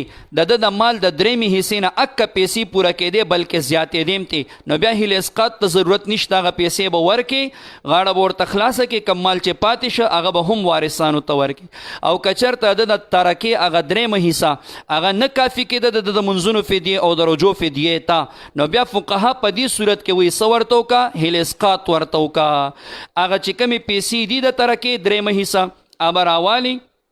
او د منځونې چې کوم حساب راځي، مثال 1,00,000 روپۍ د منځونو رالی او د ترکه 20,000 روپۍ پرېښې ده، نو دې باندې اوس هیلې اسقاط وکړه، فقرا کېنوه، مالدار به پکې نه پرېږدي، نابالغ به نه پرېږدي، او دې باندې هیلې اسقاط وکړه. نو فقها وایي دا یو جایز کار دی، بالکل کولی شي. دې دپاره خپل شرایط دی مونږ درته مختصرا وضاحت وکړو، بیا خیر دی نور تفصیلي خپل مسجد کې امام سره کېنه یا به انشاءالله بله کومه موقع باندې بیا تفصیلي بحث وکړو. مفتی صاحب محترم تاسو ته ماشاءالله ښې خبرې وکړې، وضاحت د هرې خبرې پوره کما حقه درکوي. زه به تاسو ته دا هم وایم دا کوم ورونه د بعضې نن سبا چې دا کومې مسایل خلکو اختلافي ګرځولي دي، اختلافي نه دي، خو چې د بعضې کم نظرو تنګ نظرو فتنهګرو دا کومې مسلې اختلافي ګرځولي دي،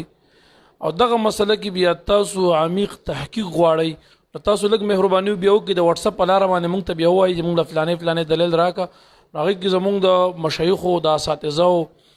ماشاءالله پوره تحقیقات موجود دي، 3 غنټې بحثونه پې کړي دي، په هغې صرف دلیل درته وایي، نو بیا د قرآن نه د حدیثو نه او دغه رنګ د اقوالو د فقهاو نه اسلافو د امت نه بشماره دلایل او اخره کې ان شاء الله د علماء دیوبند هغه حواله هم ور سره بشماره د تبګو تکو او په قطار کو به درته کبي استاسو په کاروي نو زمونږ د مدرسې زمونږ د جامعې د شیخ سے مبارک جناب شیخ القرآن والحدیث مفتی ابو منصور سید ایاز علی شاه بادشاہ صاحب المحترم تحقیق اوس هم روان دي شروع دي لکه هر سحر کې غي مبارک دا تحقیق کې لګیا دي په مسایلو باندې او بشمار ادله په ذکر کوي نو بیا که تاسو هغه ته ضرورت وي خامخا تند مدیر وي یا تاسو پوره زړه مطمئن کول غواړئ نو موږ سره ټیم چونکی یو غنټه ټیم نو پاغي کې موږ سره تقریبا اتیا یا شپېته یا کم یا زیات سوالات وي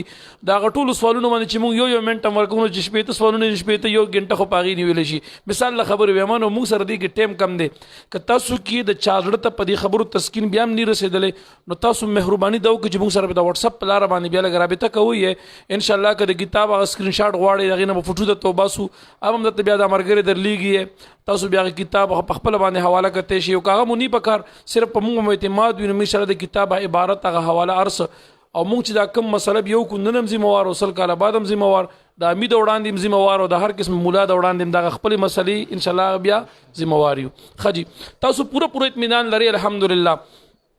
خجی زمونږه دغه مرګره دویم یو سوال دا هم کوي د یو سوال دا کوي چې یو سړی هغه یو سړی ما ته وایي چې مال غاډه په لس باندې والا په 10 روپے مثال له خبري او ما باندې په 15 باندې خرج کا نو زه هغه ته غاډه په نقد باندې په 10 والم په 15 ورته په قرض باندې لګوم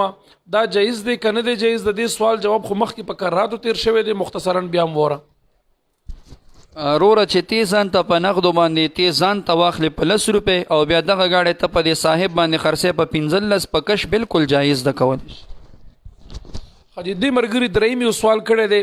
هغه سوال کې لږ معمولی تفصیل او وضاحت دی ستا چې کوم دریم سوال دی ان شاء الله په یاد سره موږ را روان درس کې هغه ته جواب ملاويږي ته بلګ خوري دو کې چې را روان درس پورې بلګ انتظار وکړي الله تعالی خیر درکا بل زموږ یو مرګري السلام علیکم دغه سلام ته وعلیکم السلام ورحمت الله هغه وی د قیلولی خوب کول دا خو سنت دی د قیلولی د خوب ټیم څه دی کم ټیم کې قیلوله سنت دا څه ټیم نه څه ټیم پورې خوب کول پکار دی رورا قیلوله د سنت ته د صحابه کرامو د نبی کریم علیه الصلاۃ والسلام مبارک په دور کې چون کې هغوی به د ماسپخین د مانځه نه مخکې روټۍ هغه به خوړه او د ماسپخین مانځه نه مخکې دی به چې کوم دی مبارکانو دا خوب کولو نو که یو سړی داسې عادت وي چې هغه د ماسپخین د مانځه نه مخکې روټۍ خوري او مخکې اوده کېږي قیلوله کوي نو دا خو ډېره ښه خبره ده دغه سنت ده او که بیا مثال یو سړی مصروف لکه نن سبا زموږ علاقو کې خلک ماسپخین نه وروستو روټۍ خوري ماسپخین نه وروستو آرام کوي یا یو سړی ټوله ورځ درسو کې تر ماسپخینه پورې ماسپخین نه مخکې د قیلولې ټیم ورته نه میلاویږي نو کتابونو لیکلي دي که ماسپخین مانځه نه وروستو سړی آرام کوي په نیت د قیلولې نو سنت په باندې ادا کیږي خلاصه ده که مخکې وده کېدی شي خو ډېره ښه خبره ده که مخکې نه بعد کې هم د ماسپخین د مانځه نه په نیت د قیلولې سر ایښودل سنت په ادا کیږي او قیلوله کې دا هم شرط نه دی چې ته وده شي فقط په نیت د قیلولې باندې چې سر کېښودو دا سنت و اجر و ثواب په میلاوي جزاک الله زمونږ بل یو ملګری هغې سلام رالیږي د هغې سلام ته وعلیکم السلام هغه وایي چې د ښځو د پاره تبلیغ کول څنګه دي نن سبا د ښځو جماعتونه وځي او ښځې تبلیغ لځي او سیروزي وغیره به ته لګي نو د ښځو تبلیغ کول په اسلام کې شته که نشته دی په دې لږه روشنۍ واچوئ زه به وروره تا ته مختصرا دا جواب درکم چې د زنانو تبلیغ دا په دا کومه مروجه طریقه چې دا په دغه طریقه باندې ناروا دی چې کور نه ورپسې وځي او سی روزې لګي او چلې لګي او څلوېښت ورځې کور نه بهر پردو کورونو کې شپې کوي خپل خاوند هم ورسره نه وي ډک یو سوزکي سره فقط یو سړی وي نو دا خو به د یو زنانه خاوند دي دا نورې ټولې چې کم دی د هغه سره ځي دا بالکل ناروا دي ټیک نه دي او زه به تا ته یو کتاب یاد کم کشف الغطاء عن تبلیغ النساء مفتی سیف الله صاحب دا کوړي خټک مفتی دی دا کتاب هغه په دې مسله باندې لیکلی چې د زنانو تبلیغ دا ناروا دی دا کم مروجه طریقه باندې چې څه دی دا شروع دی بعضې یاران به داسې چې هغې زموږ دا خبرې په عناد حملوي مونږ وایو چې دا کومه حواله مفتي صاحب مبارک درکه نه ګوره د علماء دیوبند نه هغې د علماء دیوبند د علماو نه بعضې علماو په کتابونو شیوخو پې لیکلي دي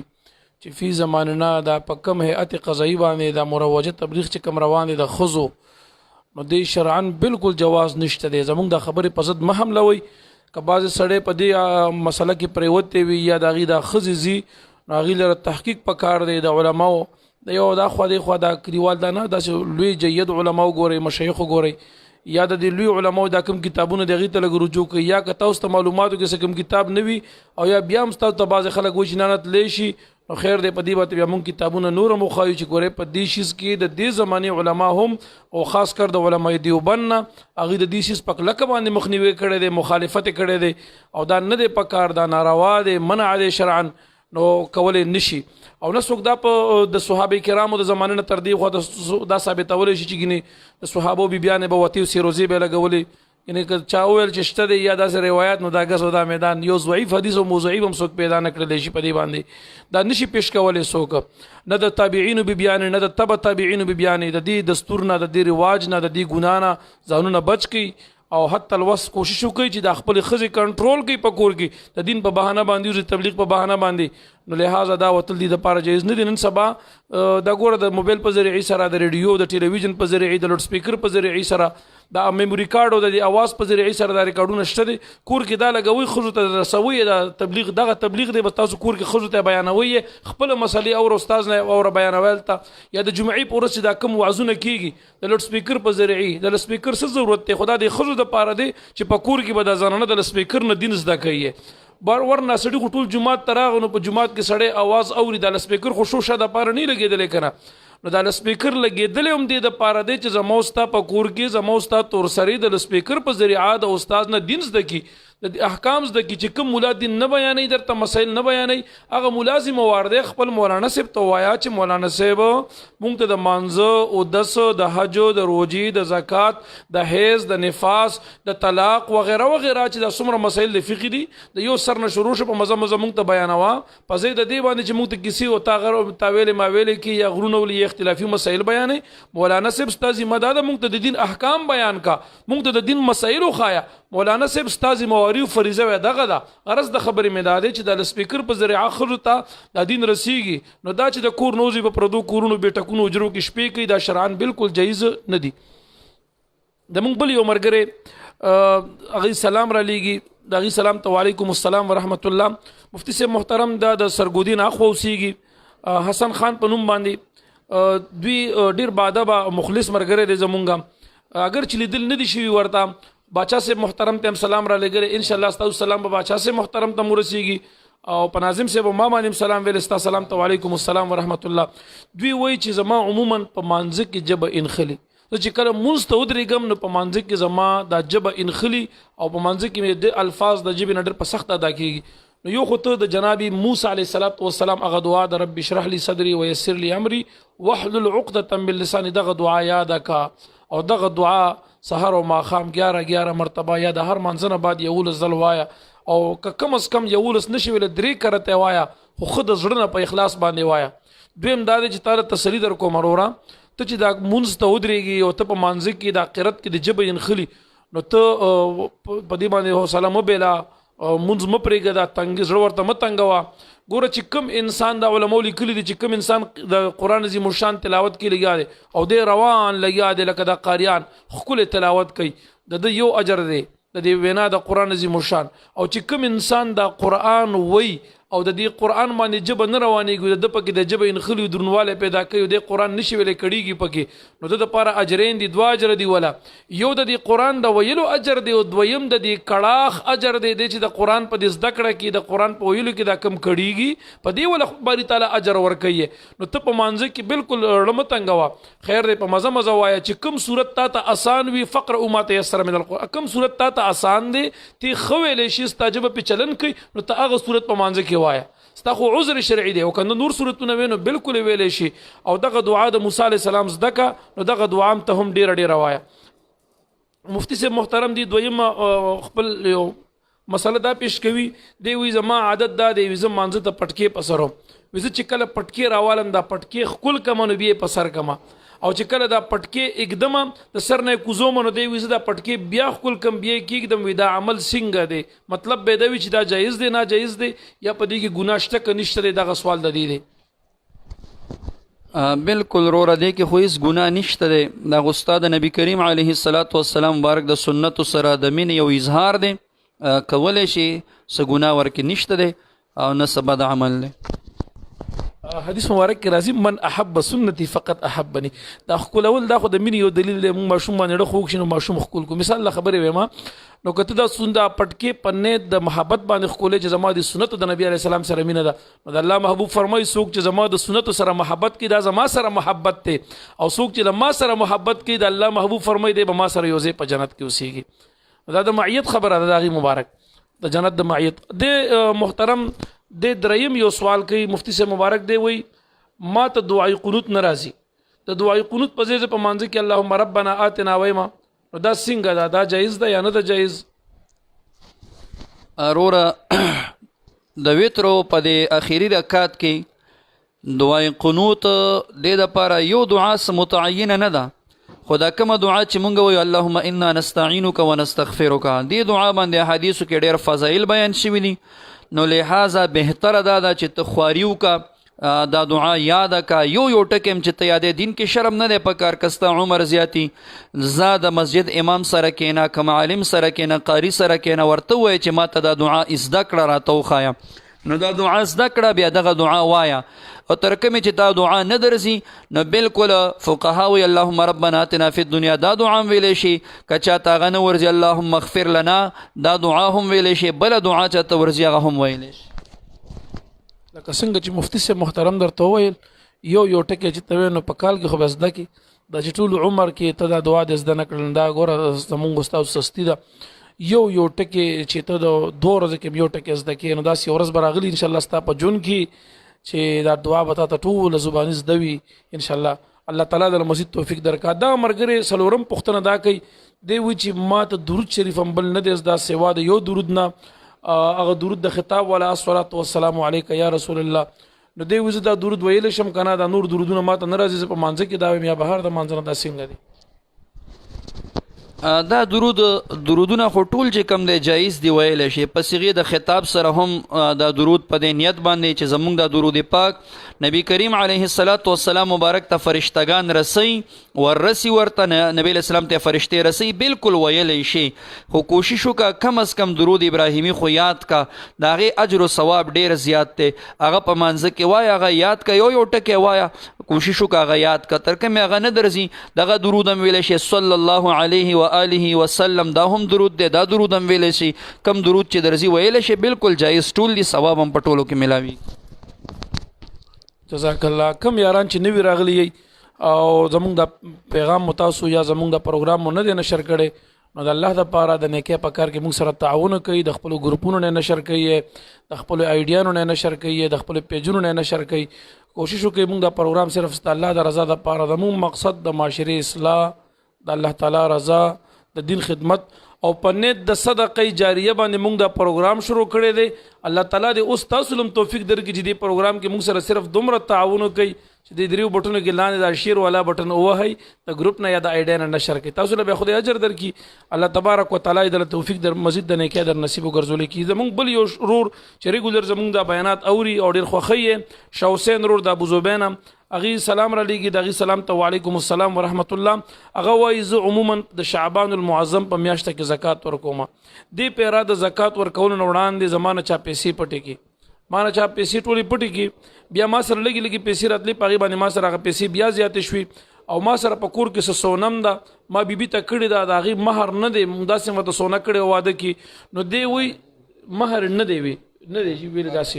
مهر نه دی. نو آیا دی وایي چې په دغه سونه کې او یا په دې چې کومې پیسې ما سره باقي اوس راغلي دي په دغه پیسو کې ما باندې زکات شته که نشته دی، یا چې کوم مال هلاک شو د هغې د وجې نه خو زمانه زکات ساقط نه دی؟ روره کم مال چې تا نه هلاک شو هغه چونکې حولان حول نه مخکې هلاک شو، تا شعبان کې زکات پتا باندې مثال لازمېده، د هغې نه 3 میاشتې مخکې 2 میاشتې مخکې مال هلاک شه، د هغې زکات خو نشته دی، کال نه دی تېر شوی. بعد کې چې تا ته نورې کومې پیسې را حاصلې شوي هغه چې نصاب ته رسیږي او په هغې باندې بیا کال تیر شي نو بالکل تا باندې څه شته زکات نشته دی. کومه سونه چې در سره ده نو که هغه 9 تولې وه نو 9 تولو کې خو هم زکات شته او که 9 تولو نه کمه وي نو چونکې تا سره دی خوا پیسې هم شته نو بعضې فقها وایي چې پیسې هم وي او سونه هم وي دا سونه به قیمت ته واړه او پیسو سره به یو ځای کې چې نصاب ته رسیږي زکات په ورکوي اگر چې بعضې فقها وایي چې دا سونه به قیمت ته نه اړې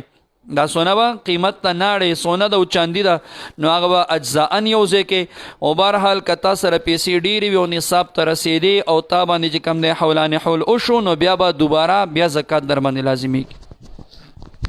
جزاک الله. مفتی صاحب محترم دی یو بل تپوس کې دی وی دا سیفي لفظ مقصد څه دی ځان ته سیفي ویل د دې معنی څه ده آیا د دې باره کې لږ وضاحت مونږ ته راکړلی شي دا به غوره شاه حسین وروره د سیفي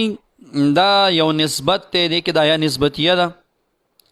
دا منصوب دی زمونږ استاسو مشر زمونږ استاسو مقتدا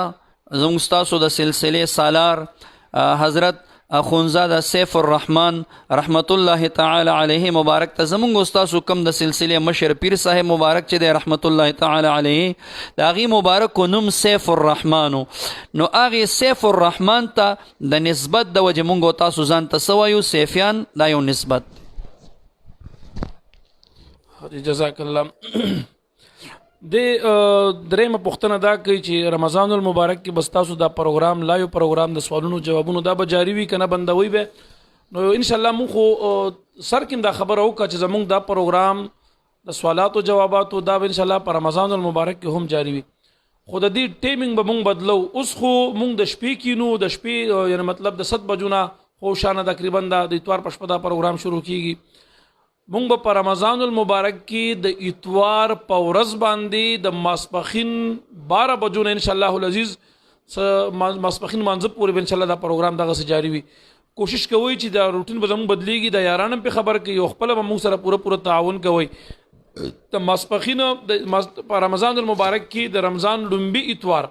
په رمضان المبارک کې په لومبي اتوار باندې د ماسپخین 12 بجو نه به انشاءالله زموږ د پروګرام آغاز کیږي. خجی زمونږ بل یو ورور هغې چې کوم دی فیض الامام صاحب السلام را لیږي د هغې سلام ته وعلیکم السلام ورحمت الله. مفتی صاحب محترم هغې ډېره ښه پوښتنه کړې ده. هغې وایي چې یاره د بجلۍ غلا کول څنګه دي. نن سبا اکثریت خلک په دې کې مبتلا دي. څوک د کونډې په ذریعه چې د بجلۍ تارونو ته کونډې اچوي او څوک خپل میټر بندوي یا سلوکوي یې نو آیا د بجلۍ غلا څنګه ده په دې لږه روشنایي واچوئ او هغې دا هم یو ښه خبره کړې ده چې یو کس داسې چې غلا د یو کس نه کوي نو دی هم ګناهګار دی. یو کس داسې چې د تمام قوم نه د تمام ملک نه غلا کوي د تمامو خلکو مجرم پې ګرځېږي نو هغوی د غلا جایز ده که ناجایز ده په دې لږه روشنۍ راته واچوئ. صاحب غلا خو چې هر قسم غلا وي نو ناروا او حرامه ده او دا مسله تا خپل هم ښه وضاحت سره کړې ده چې د بجلۍ غلا دا هم غلا ده دا هم ناروا ده او څنګه چې تاسو ویلي چې دا د ټول قوم نه غلا ده د دې نوره مزید هم ګناه ده نو لحاظه د بجلی کونډې چول یا میټر کې کار کول هر قسمه طریقې سره چې وي د بجلی غلا او مغلا ده او حرامه ده ناروا ده که څوک ورکې مبتلا وي نو ځان ته نه وساتئ ځان ته نه وباسئ که څوک ورکې نی نو هغه هم ورتګ ورته نه دی پکار او دا چې کوم دی ناروا دي. ماشاءالله مفتی صاحب محترم په خبره درته وکړي. بعض خلک داسې زموږ په معاشره کې چې هغې د بجلی غلام کوي خو بیا غلا ته غلا نه وی ګناه ته ګناه نه وی ناروا ته ځان ته روا وی. نو ګوره دا د فقه او یا د شریعت یو مشهوره جزیه دا مسله ده چې یو سړی ګناه ته ګناه نه وی یا ناروا ته ناروا نه وی ناروا روا ګڼي نو د ایمان ته نقصان رسیږي دی پې کافر کیږي. نو که څوک غلا ګڼي او بیا یې کوي نو دی ګناهګار دی غل دی او د تمام قوم غل دی او که چرته څوک غلا نه ګڼي او کوي نو دا سړی پې ګوره د ایمان نه خلاصېږي. دا یاد ساتئ ناروا ته روا ویل دې کې ډېر احتیاط پکار دی. او بل دا دی عموما په دې کې غلطي زمونږ هم ده د عوامو ډېره زیاته د حکومت پکې هم ده. حکومت هم کله کله دا بعضې د وابډې کې دا بعضې خلک داسې شته دي چې هغه د عوام په زور باندې مجبوري دي غلا ته خبر ډېر اوږدي دي مامان اوږدېږي هغې لم نه ده پکار باید چې حکومت د عوامو ته څه ناڅه سهولیات ورکړي دا خلک په زور باندې غلا او ناروا ته مجبوره نه کړي او عوامو لم پوره تعاون پکار دی چې د حکومت سره تعاون وکړي. زه یوه خبره کوم که د مفتي صاحب محترم اجازت وي هغه دا درونه ګوره مونږ تاسې که کور کې خپل یو پی ایس ولګو که نه په خپله خرچه باندې هغې باندې خرچه کړي او بجلی نم وي یا د سولر سیستم وي یا یو پی ایس مو لګولې وي نو بیا موږ په هغې زیات لوډ نه اچو ویلی وي بیټري تشېږي نو ګوره هغه خپل ذاتي خپلې ګڼو نو ګوره هغې سره موږ څومره احتیاط کوو چې کمرې نه وځو باتی مړه کوو چې کمرې ته راځو باتی لګو پکې بندو پکې لګو مثال له خبرې ویم زیات لوډ پې نه اچو که کور کې د جنریټر لګولی وي نو هغې سره موږ تاسو څومره احتیاط کوو چې یاره جنریټر باندې لوډ ماچو خراب بشي یا ټریپ کېږي یا بیا دوباره نو ګوره هغې سره موږ احتیاط کوو او هر چې سرکاري بجلی وي او د هغې بل بیا نه ورکوو نو هغې سره څومره بې احتیاطي بعضې خلک داسې هم په دې معاشره کې شته چې هغه د کمرې نه وځي نو اے سی کولو پرېښي پکې نه یادوما بلف نه یادوما هغې اے سی کولو پرېښودي او بندې یې نه په ګنټو کولو وي دی ولې وي چې زه بیا راځم چې دا کمره راته ښه یخه شوي کولینګ یې ښه برابر شوی وي نو ګوره دا کار کې دا مه کوئ داسې یو خو هسې غلا کې خو دومره حد له بیا مه کوه چې هغې سره نورو مسلمانانو ته هم تکلیف او ایزا ستا د وجې نه میلو شي موږ د بلف ته بټن څه دپاره لګولي دا موږ تاسې فټینګ وکړو په کور کې بجلی بټنونه لګو خو همدې دپاره چې د ضرورت په ټایم به موږ تاسې بلف بلو چې ضرورت پوره شي نو مړه کوو به اسراف کې هم نه راځو مبذرین اسراف کوونکي د شیطان درونه دي ګوره د زرې حساب به کېږي کور کې موږ تاسې د بمبه چې لګولي وي د اوبو نلکه لګېدلې وي نو هغې ته موږ تاسې هم سر کې ډوټۍ لګو ورته دا ډوټۍ دا مقصد دی چې زما ستاسو ضرورت پیدا شي نو دا به کولو کو به د خپل ضرورت په مقدار والو باقي به دا بندې کو که چېرته زما د ستا د کور ډیګې وي او برم په کوټه جوړه کړې وي یا مغستې وي لګولې وي نو بیا موږ تاسې هغه بمبه کولو نه پرېږدو او که چېرته د کور ډیګې نه وي سرکاري اوبه راځي نو په ګنټو هغه اوبه بېږي که دا موږ بندې کړو یو کېدای شي ضرورتمند کار هغه اوبه زیاتې لاړ شي که دا پکې د بجلي موږ بنده کړو زیات اسراف نه کوو نو کېدای شي چې کوم علاقه کې لوډ شیډینګ زیات کېږي کېدای شي هغې ته لوډ شیډینګ پې کم شي او مسلمان ته پې خیر او فایده ورسېږي او یوه خبره د وابډي والا نه زما خپله یو ګیله ده ګرمي را روانه ده زما دا پیغام لږ ډیر نشر کوي چې د وابډي والا ته ورسېږي او هغه ګیله مې دا ده چې تاسو لوډ شیډینګ کوئ زه په هغې خفه نه یم تاسو به د عذر په بنا کوئ ضرورت به وي کېدای شي څه وجه وي تاسو به لوډ شیډینګ هسې نه کوئ ټیک شو کوم علاقو کې چې بل در کېږي هلته هم لوډ شیډینګ کم یا زیات کېږي هغې باندې پروا نشته خو زما مین ګیله تاسو نه دا ده چې موږ تاسو ټول مسلمانان یو کلمه ګو یو دا ملک هم د اسلام دی د مانځه وختونه موږ ټولو ته ښه معلوم دي لہذا 10 غنټې تاسو مقرر کړئ په هر علاقه کې چې د مانځه په ټایم کې کم از کم لوډ شیډینګ تاسو نه کوئ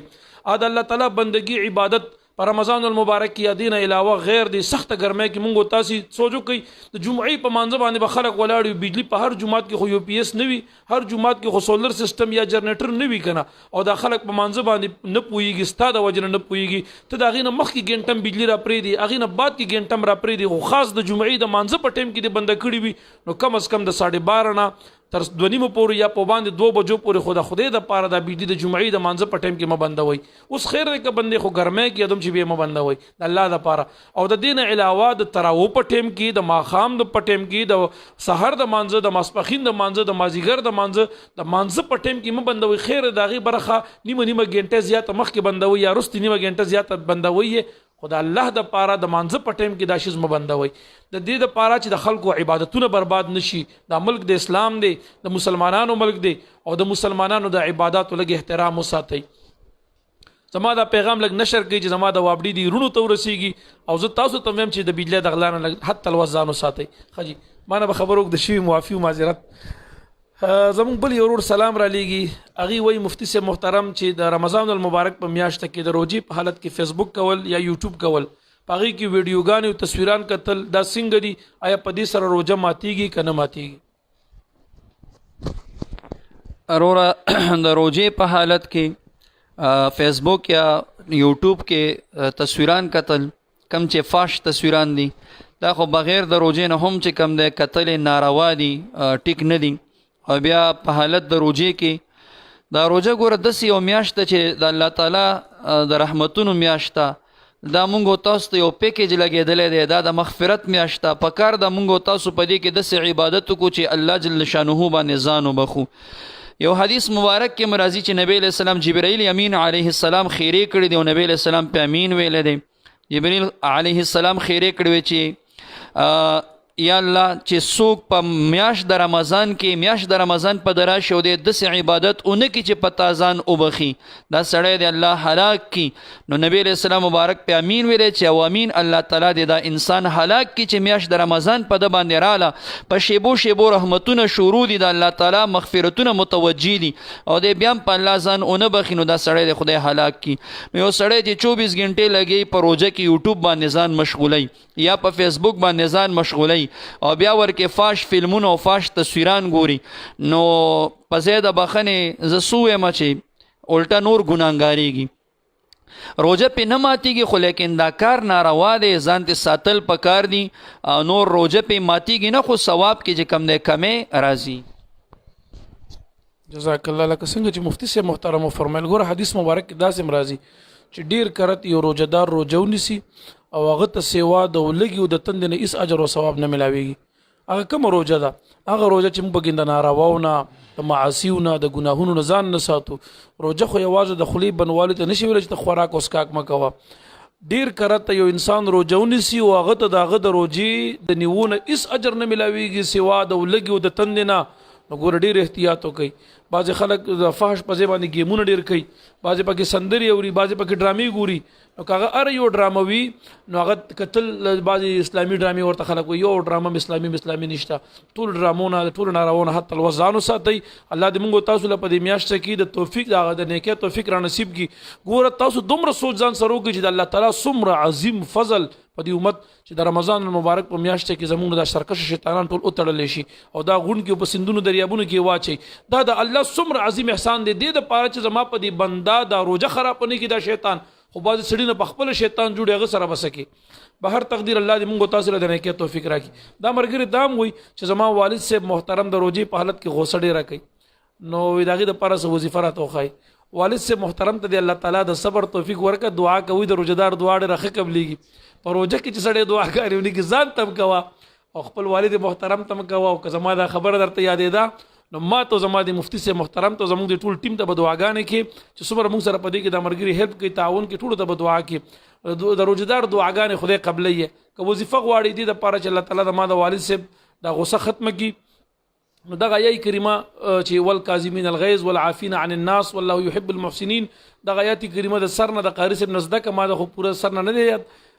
ذهن نه وته دي دغه آیات کریمه زدک او په دې ول سره سخواګي یو مقدار ټاکي سخواګي یا هر څه به دموي او هغه ول ورکوي والکاظمین الغیظ والعافین عن الناس د آیات کریمه څنګه راځي د سر نه دغه آیات کریمه به زدک د خپل جماعت د پیش امام صاحب یا د قاری صاحب نه او په دې ول سره صدموي او ول ورکوي امید لرم چې د غوسه د کنټرول تراشي خو زموږ بل یو ورور چې زموږ د سوالاتو کې موږ اخیری سوال کړی دی د بډبیر نه اغي سلام را لېږي د اغي سلام ته وعلیکم السلام ورحمت الله مفتی صاحب محترم دی وی ما یو قسم کړو چې کما دا کار وکونو په ما بخپله بیبي طلاق وي اوس کار ته ضرورت لرم هغه کار کول غواړي خامخا ضرورت په بنا باندې نو زه صدا سو کم چې زما بیبیم طلاق نشي قسم مم پوره شي آیا کزه دا کارو کم بیبي طلاقيږي کنه طلاقيږي صاحب تا چې چونکه طلاق مشروط کړی دی نو کچارته تا دا کار وکړو بیبي خو د طلاقیږي او مسله دا ده چې تا دا طلاق سو طلاق یاد کړی دي مثال 3 طلاق دی یاد کړی دي یو طلاق دی نو کچرته 3 طلاق وی او کار دیو کو بیا خو بیبي طلاق شو په طلاق مغلظ سره هغه خو بیا بالکل ستاد نکاح نه وته دوباره بیا تا نه به عدت تیری تا نه چلاړ شي تر هغه بیا تا نه روا کیږي تر سوچ بل خاون سره نکاح کی کچرتا غور ته بیا طلاق ورکو غنه عدت تیر کو بیا تور سر نکاح کینو بیا بکیږي او کچرتا تا 3 طلاق نه یاد کړي یو طلاق دی یاد کړي نو کته د کار وکړو بیبي د طلاق شو په یو طلاق سره او د طلاق رجعي ویل کېږي نو بیا کته دوباره د خپل بیبي کول غواړي عدت کې د نه دیته رجوع وکړه رجوع په قول سره کېږي په فعل سره رجوع بالقول دا چې ورته وایي چې بس ته زما واپس خزي او زتا ته واپس رجوع کوم دا رجوع بالقول دا رجوع بالفعل دا چې هغه ته شهوت سره لاس وروړي یا ځان ته نږدې کې وغیره ذالک دا رجوع بالفعل دا کول شي خو البته زبتا ته دوی چې ګوره په نس خبره باندې زمونږ د عوام ورونو ته دا طلاق دا کول نه دی پکار ګوره توس خپل پیمانه نه دا کار نه دی گزاره کیږي او نه چې کم دی د بیبینا زړه صبرول شي نو لږ مخ کې سوچ کول پکار دی دا طلاق ډیر مبغوز لفظ دی دا مباحاتو کې باری تعالی تم ډیر ابغض دی مبغوز دی لہذا دین اجتناب پکار دی نس خبره باندې زمونږ عوام رونه طلاقونه اچي دا او بیا بعضی خو پکې خې د دین نه ځان خبروي ځان خبر کې مسلې نه خبردار کی بعضی ورکې داسې وي چې طلاقونه هم اچولي بیبیانې په طلاقې شوي وي ډېر مونږ خپل داسې کیسونه مونږ ته راغلي دي چې 3 طلاقې بیبي ته ورکړي دي او بیا چې کم دی هم اکه بیبي د خپل ځان سره اوس هم هغې سره چې کم دی پاتې کېږي ورسره اوسیږي نو دا بیا په زناکارۍ کې لګیا وي حرامو کې لګیا وي دا کم معصومانان چې بیا پیدا کېږي هغه هم ټیک نه وي نو ډېر ورکې بیا داسې عوام رونه مینو لحاظه طلاق نه اجتناب وکړي نه څه خبره باندې طلاقونه مات شوی خدي جزاک الله زموږ یو ورور قاسم نوري صاحب سوال کوي چې نایاب نومي خودل څنګه دي نو نایب نومي خودل جایز دی یو خو جواز دی که نه چې د بېدینه خلکو یا د ګناهګارو یا داسې د خدای تعالی دشمنانو نومونه نه نو هغې ښودل دي خو د بچي حق دا دی چې ښایسته اسلامي نوم پکې ایښودی شي داسې نومونه چې هغه د صالحینو وي الله تعالی په نومونو کې عبدالله عبدالرحمن وغیره داسې نوم چې هغه د الله تعالی په بندګۍ باندې انسان ته دلالت کوي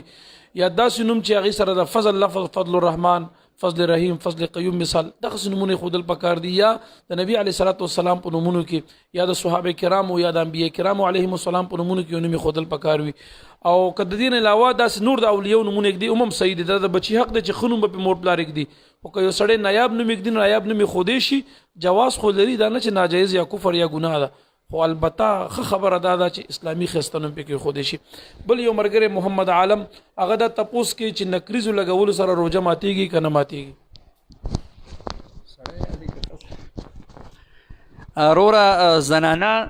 که نکریزې لګوي په حالت د روژې کې نو بالکل لګولی شي نکریزو لګولو سره روژه نه ماتیږي خوشبویي که سړی په ځان باندې لګوي خوشبویي دا نکریز هم خوشبو لري کېدای شي تا دا سوال دې بنیاد باندې کړي نو خوشبو هم که یو سړی ځان باندې لګوي روژه کې بالکل لګولی شي خوشبو سره روژه نه ماتیږي زمونږ یو ورور ولی حضرت صاحب اوی زمانه د سهار مونځ قضا شوی قضا یې راګرځومه نو دا به د سهار د مانځه نه مخکې ادا کوم که وروسته به ادا کوم څه ټایم به دا ادا کوم وروره د سحر مونځ قضا شوی دی د سحر د مانځه نه مخکې یو خو صاحب ترتیب ګوره صاحب ترتیب مونږ مخکې مسله کړې وه چا نه مسلسل شپږ مونځونه نی قضا شوي پرله پسې په جون کې نو دا بیا صاحب ترتیب دی دنه که بیا یو مونځ قضا شو نو دی به ول قضایي مونځ راګرځوي بیا به ادایي کوي یو سړی صاحب ترتیب نه دی نو که ته صاحب ترتیب نه یو د سحر مونځ دنه قضا شوي وي بل سحر د هغې قضا راګرځی نو د سحر د مانځه نه مخکې هم راګرځولی شي د سحر د مانځه نه پسته هم راګرځولی شي د انور خاته نه پسته هم راګرځولی شي د انور چې څه ټایم راخیږي دغه وخت کې قضا مونځ کول هم نه دی پکار دغه وخت مکروه دی دغه وخت کې به نه کې نور د سهار د منځه نه مخکې رستو نور خاطنه رستو بالکل دې ټولو کې راګرځولی شي جزاک الله زمونږ بل یو ملګری عمر باچا هغې دا تپوس کې چې روژه کم ټایم کې بندول پکار دي د روژې د بندوالي ټایم دی تپوس کې دا معلومات وایي وروره دا خو داسې ده چې روژه چې صبح صادق راوخیږي صبح صادق نو صبح صادق خطونه لږ مخکې روژه بندول پکار دي دغه د صبح صادق د خطو ټیم چې دی د صبح صادق د خطو ټیم دا هره ورځ بدلیږي را بدلیږي نو د دې دپاره چې کوم دی د خلکو نقشې جوړې کړي دي د هرې ورځې دپاره خپل ټیمي د صبح صادق د خطو هغې ټیم نه 2-3 منټه مخکې روژه بندول پکار دي یو خو د روژې دپاره دا کمې نقشې جوړیږي عموما په دې جوماتونو کې هم تقسیمیږي نو داسې سړی چې تاسو نه پیژنئ د هغې په نقشه باندې احتیاط وکئ بعضې نقشو کې اکثر غلطۍ ډېرې وي د رمضان دپاره چې تپکو والا به چاپ کړي لاندې به لیکلي فلانې فین والا چېرته جولرانو چاپ کړي هغه نقشو کې احتیاط نشته دی هر جومات کې دایمي نقشه لګېدلې وي د هر علاقې دپاره هغه دایمي نقشې وګورئ هغې کې ټیمونه شته دی هغې ته ګورئ احتیاط په هغې کې دی یا مونږ خپل ځانیم چې کم دی ډېر په تحقیق باندې د دې دایمي غټو نقشو نه مونږ سره مختلفې دایمي نقشې شته دی د هغې نه بیا مونږ نقشه تیارو چې دا کمې 5 وخته مونځونه به مونږ تاسې کوو روزمره کالو سر هغې نه مونږ نقشه تیارو یې انشاءالله هم په دې پیج باندې به هغه بیا نشر کېږي هم د 2 ورځو کې دننه امید دی چې به چاپ شي را به هم شي موږ نقشې ته چاپ ته پرېښودې ده خو چونکې هفته اتوار چوټي وي دې وجه نه کېدای شي یا د پیر په ورځ یا د منګل په ورځ باندې نقشه موږ ته میلو شي او که بیا د چا کاغذ په کار نو د نږدې علاقو کې یا زموږ د مکتبې د سوګزي راځي هغې موږ سره رابطه کولی شي انشاءالله العزیز تاسو ته به هغه نقشه خامخا ترلاسه شي میلو به شي او یا کم از کم د دې نیټ نه خو صرف د پېښور او د مضافاتو خلکو دپاره ده هغه ټیمونه په هغې کې بالکل ذکر شوي وي مفتي صاحب محترم زموږ بل یو ملګری بابوجان صاحب هغه وایي دا سنت په منځ کې دا سنت کول دا لازم دي که نه سعودي عرب کې 99% خلک هغې سنت نه کوي د مانځه سنت منځ هغې پرېږدي تقریبا نو دی وی په مانځه کې د سنت کول سنت منځونه کول دا لازم دي که نه دي لازم سعودي کې تقریبا د 99% خلک وي دا سنت پرېږدي ترکوي یې روره سنت کله کله د عذر په بنیاد یو سړي ته عذر وي د عذر په بنیاد باندې سنت منځ پرېښودلی شي نو خیر دی او په طریقې د دوام باندې چې عذر نه وي او سنت پرېږدي نو دا ټیک نه ده د سنت د مانځه نه چې کوم قبلي سنت دی یا بعدي سنت دی سنت مؤکده ده عملا واجب دي د واجب شان عمل به دې سره کوي لہذا تارک ګناهګار دی او نبی علیه الصلاة والسلام مبارک ته به ملامت وي د قیامت په ورځ باندې نو لہذا په طریقې د دوام باندې د سنت بغیر د عذر نه پرېښودل دا ټیک نه دی خدي جزاک الله دا اوس تاسو د نن ورځې سوالونه او د هغې جوابونه ان شاء الله العزیز تاسو ته به هر یو ملګري ته به د هغه د سوال جواب په صحیح طریقې باندې ملو شوی وي او ان شاء الله په خپل سوال او په جواب باندې پوه شوی هم وي مونږ خو چې څومره سوالونه را رسېدلي وو ټول مونږ ادا کړه غاړه موضوع ادا کړه د هغې جواب مطالعه درکړو څومره یاران چې زمونږ د پیج ته راغلي دي یا زمونږ د پروګرام یې کتلی مونږ د هغه ټولو شکریه ادا کوو که چا دا شیر کړی هم دی هغې د خپلو دعاګانو کې م یادوو یا د هغې شکریه م ادا کوو چا ته زمونږ دا غږ رسېدلی دی هغې په دې کوشش وکړي په دې مسایلو باندې عمل وکړي دا عملي کوي که څوک یې بعد کې هم ګوري د نیکۍ په کار کې تعاون وکړي دا د خپلو پیجونو نه د خپلو آیډیانو نه او د خپلو ګروپونو کې دا شیز نشر کوي صرف په نیت د صدقې جاریه باندې په نیت د معاشرې د اصلاح باندې په نیت د دې باندې چې د چا په ژوند کې څه کمی وي کېدای شي دا یو مسله غوري د هغه زندګي بدله شي کېدای شي الله تبارک وتعالی دا خبره د هغه د هدایت ذریعه وګرځولی کي کېدای شي دا د هغه د دیندارۍ ذریعه او زمونږ دا خبرې بعضې ملګري که چا کې یو خبره وه او موږ دا خبره بیان کړې هغه باندې بد لګېدلي په ځان یې بده مه لګوئ یې حق کله کله تراخه وي یا بعضې خلک داسې وي چې پروپیګنډې کوي یا خنداګانې کوي د هر چا خپل ضمیر دی خپل کار دی هغوی به خپل کار کوي لګیا به مونږ تاسې به خپل کار کوو لګیا به یو مطلب د چا په خبرو کې مه راځئ د چا په خنداګانو کې یا د چا په څه کې مه راځئ د هر انسان معامله د خپل خدای سره ده مونږ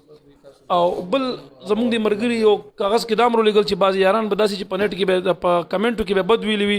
زمونږ چې څومره مرګري دي څومره محبین دي متعلقین دي زمونږ یو تم دا اجازت بالکل نشته چې د بدو جواب په بد باندې ورکړي یو سړی به لګیا د هغه ذهن به ګندوي د هغه ضمیر به ګندوي د هغه تربیت به دغه څه شوی وي هغه به د خپلو نه مشرانو نه به دغه څه زده کړي وي یا به دلته دې ظاهروي یې هر لوښي کې چې څه پراته هغه ته نه راتویېږي چې لوښی ډک شي هغې نه هماغه راتویېږي یا لږ وخوځې روخوځې نو هغه لوښي نه بیا هماغه څه راتویېږي چې څه پکې وي کېدای شي دغه لوښي راډک شوي وي یا دا لوښی لږ خوځېدلی وي نو هغې کې چې څه پراته هغه به هغه راتوی کړي وي لہذا زمونږ یو ملګري ته هم که هغه امي دی او که هغه ملا دی طالب دی سالک دی غیر سالک دی یو تم دا اجازت نشته چې د غلط کمنټس جواب په غلطو الفاظو باندې ورکړي د هغې خپل کار دی هغې به کوي زمونږ استاسي مطلب صرف د معاشرې اصلاح ده زمونږ استاسي مقصد صرف د صدقې جاریې په نیت باندې دا پروګرام مخکې رسول دي د اواز د حق دا نعره د الله تعالی د دین د اواز د قرآن او حدیث دا نچوړ مخکې یارانو ته رسول دي صرف په دغه نیت باندې مونږ ستاسو نه یو تعاون غواړو ما مخکې درسونو کې ویلي چې مونږ تاسو نه د دنیا د یوې پیسې لالچ نه غرض شته دی او نه مونږ دا لرو او زمونږ هغه نیت او زمونږ هغه معامله ټولو د خپل خدای سره للهیت ته صرف د معاشرې اصلاح ده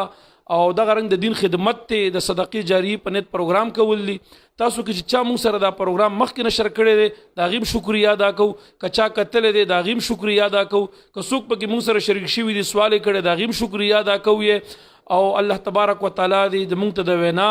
تاسو له د اورېدو اجر درکړي او چا چې مونږ ته په دې کې سلامونه را لېږلي دي د مینې او د محبت اظهار یې کړی دی د هغه ټولو سلام ته وعلیکم السلام ورحمت الله وبرکاتهو بیا هم که دا پروګرام څوک ګوري د چا په زړه مسله وي څه پوښتنه وي نو هغې دپاره د واټسپ لاره زموږ موجوده ده 0336 5465 دا زموږ د واتس اپ نمبر دی، شمیره ده. په دې نمبر تاسو موږ د خپل پیغام د وایس میسج په ذریعه یا د لیکلو په ذریعه د میسج په ذریعه سره پیغام پرېږدئ. ان شاء الله را روان درس د رمضان المبارک د میاشتې د اول اتوار، یو خو سبا اتوار دا نه بل یا د را روان اتوار ورپسې چې کوم دی د ماسپخین 12 بجو نه تر ماسپخین مانځه پورې به ان شاء الله زموږ د پروګرام ټیم وي.